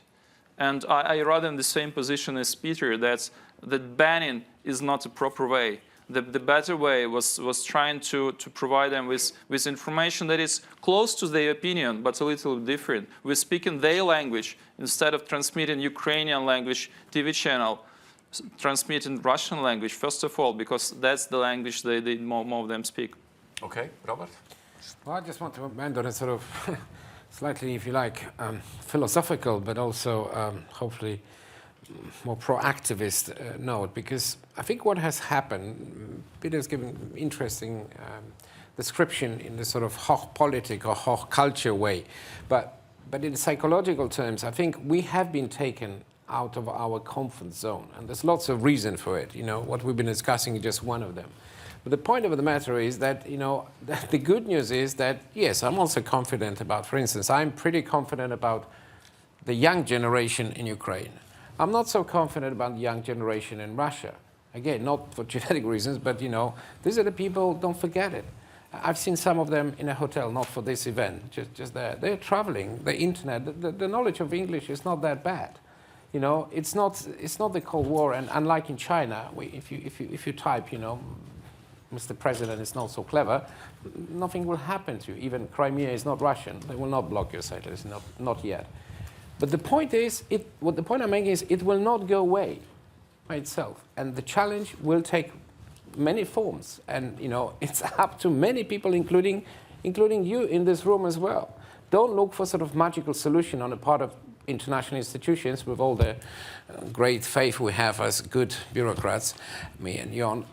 But it's about the nations, it's about people who are opinion formers, and yes, it's about the brave new world, which, you know, people like me are less comfortable with there, you know, the social media and so on. So in other words, you know, one should be optimistic, be confident, but nevertheless, you know, these challenges will not go away, and they require some kind of a, you know, hard work and a commitment, and that's what I would appeal to. Thank you. Peter? Yeah, there was the difference between the Nazis. Again, this is a moving field, and I think I and other people who follow some of Russian propaganda were always looking for that moment when Russian propaganda is going to switch from defensive, everybody's against us, to attack. But there is so far, this is the difference. I try to define it this way. So during the Second World War, a person called E.H. Gombrich used to study Nazi propaganda for the BBC. He had to sit there listening to it. And he wrote a small book after it, the first of many big books, saying that the real devil in Nazi propaganda wasn't racial theory, it was conspiracy. Conspiracy, the idea that everybody's against us, was the sort of like the intellectual infrastructure that allowed racial theory to then be fitted on it. It allowed to create the enemy that you could then destroy. So, Russian TV uses conspiracy non-stop. It's actually their main form of discourse. And it's kind of conspiracy about conspiracy. There was this very weird moment when there was a real sort of like inside of Russia, a real desire, a lot of rhetoric by senior politicians to defend Russians in Ukraine. And there was a real, you know, you could feel something stirring, as you say, we're ready to go and march. At that moment, we don't know who, but we assume it's the Kremlin, puts out a series of ads, the most famous one that I remember, went online. Do you listen, can you hear the people trying to get us to go and fight in the Donbass? So that's Zhirinovsky, Patrushev, you know, the whole of the Russian elite. They are actually working for the CIA. They are trying to pull us into a war that America wants.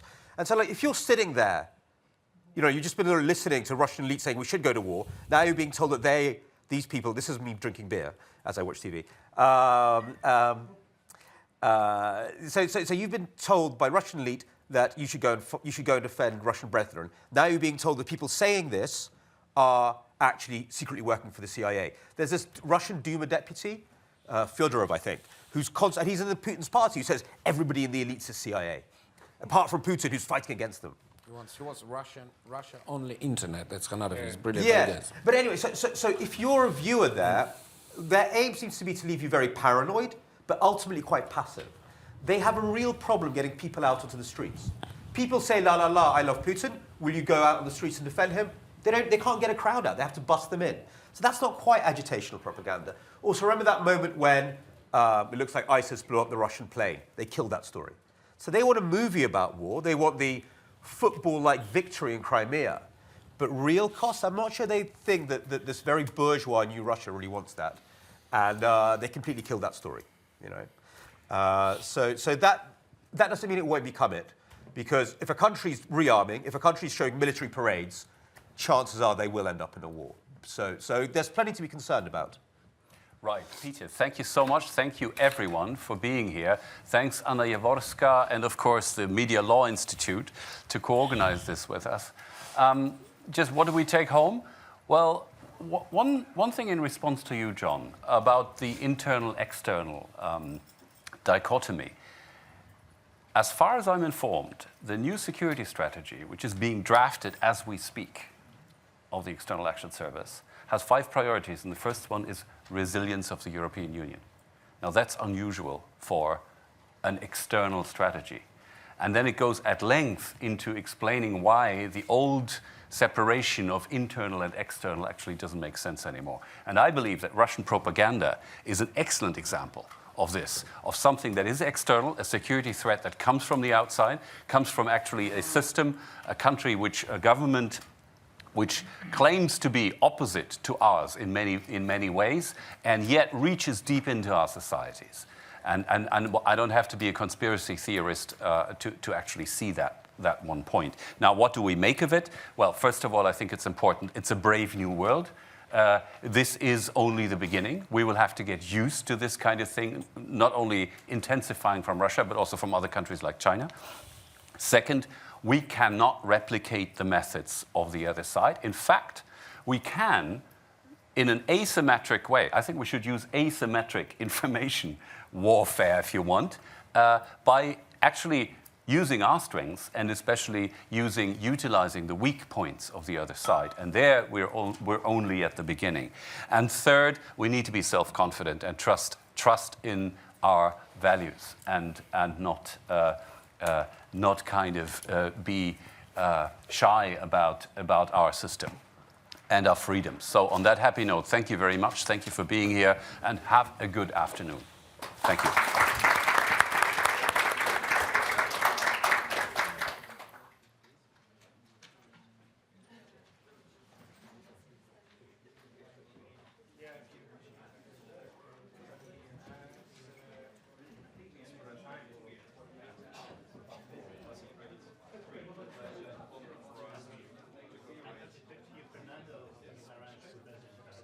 Oh, the email that I just came back from Moscow. That's why I haven't actually been there.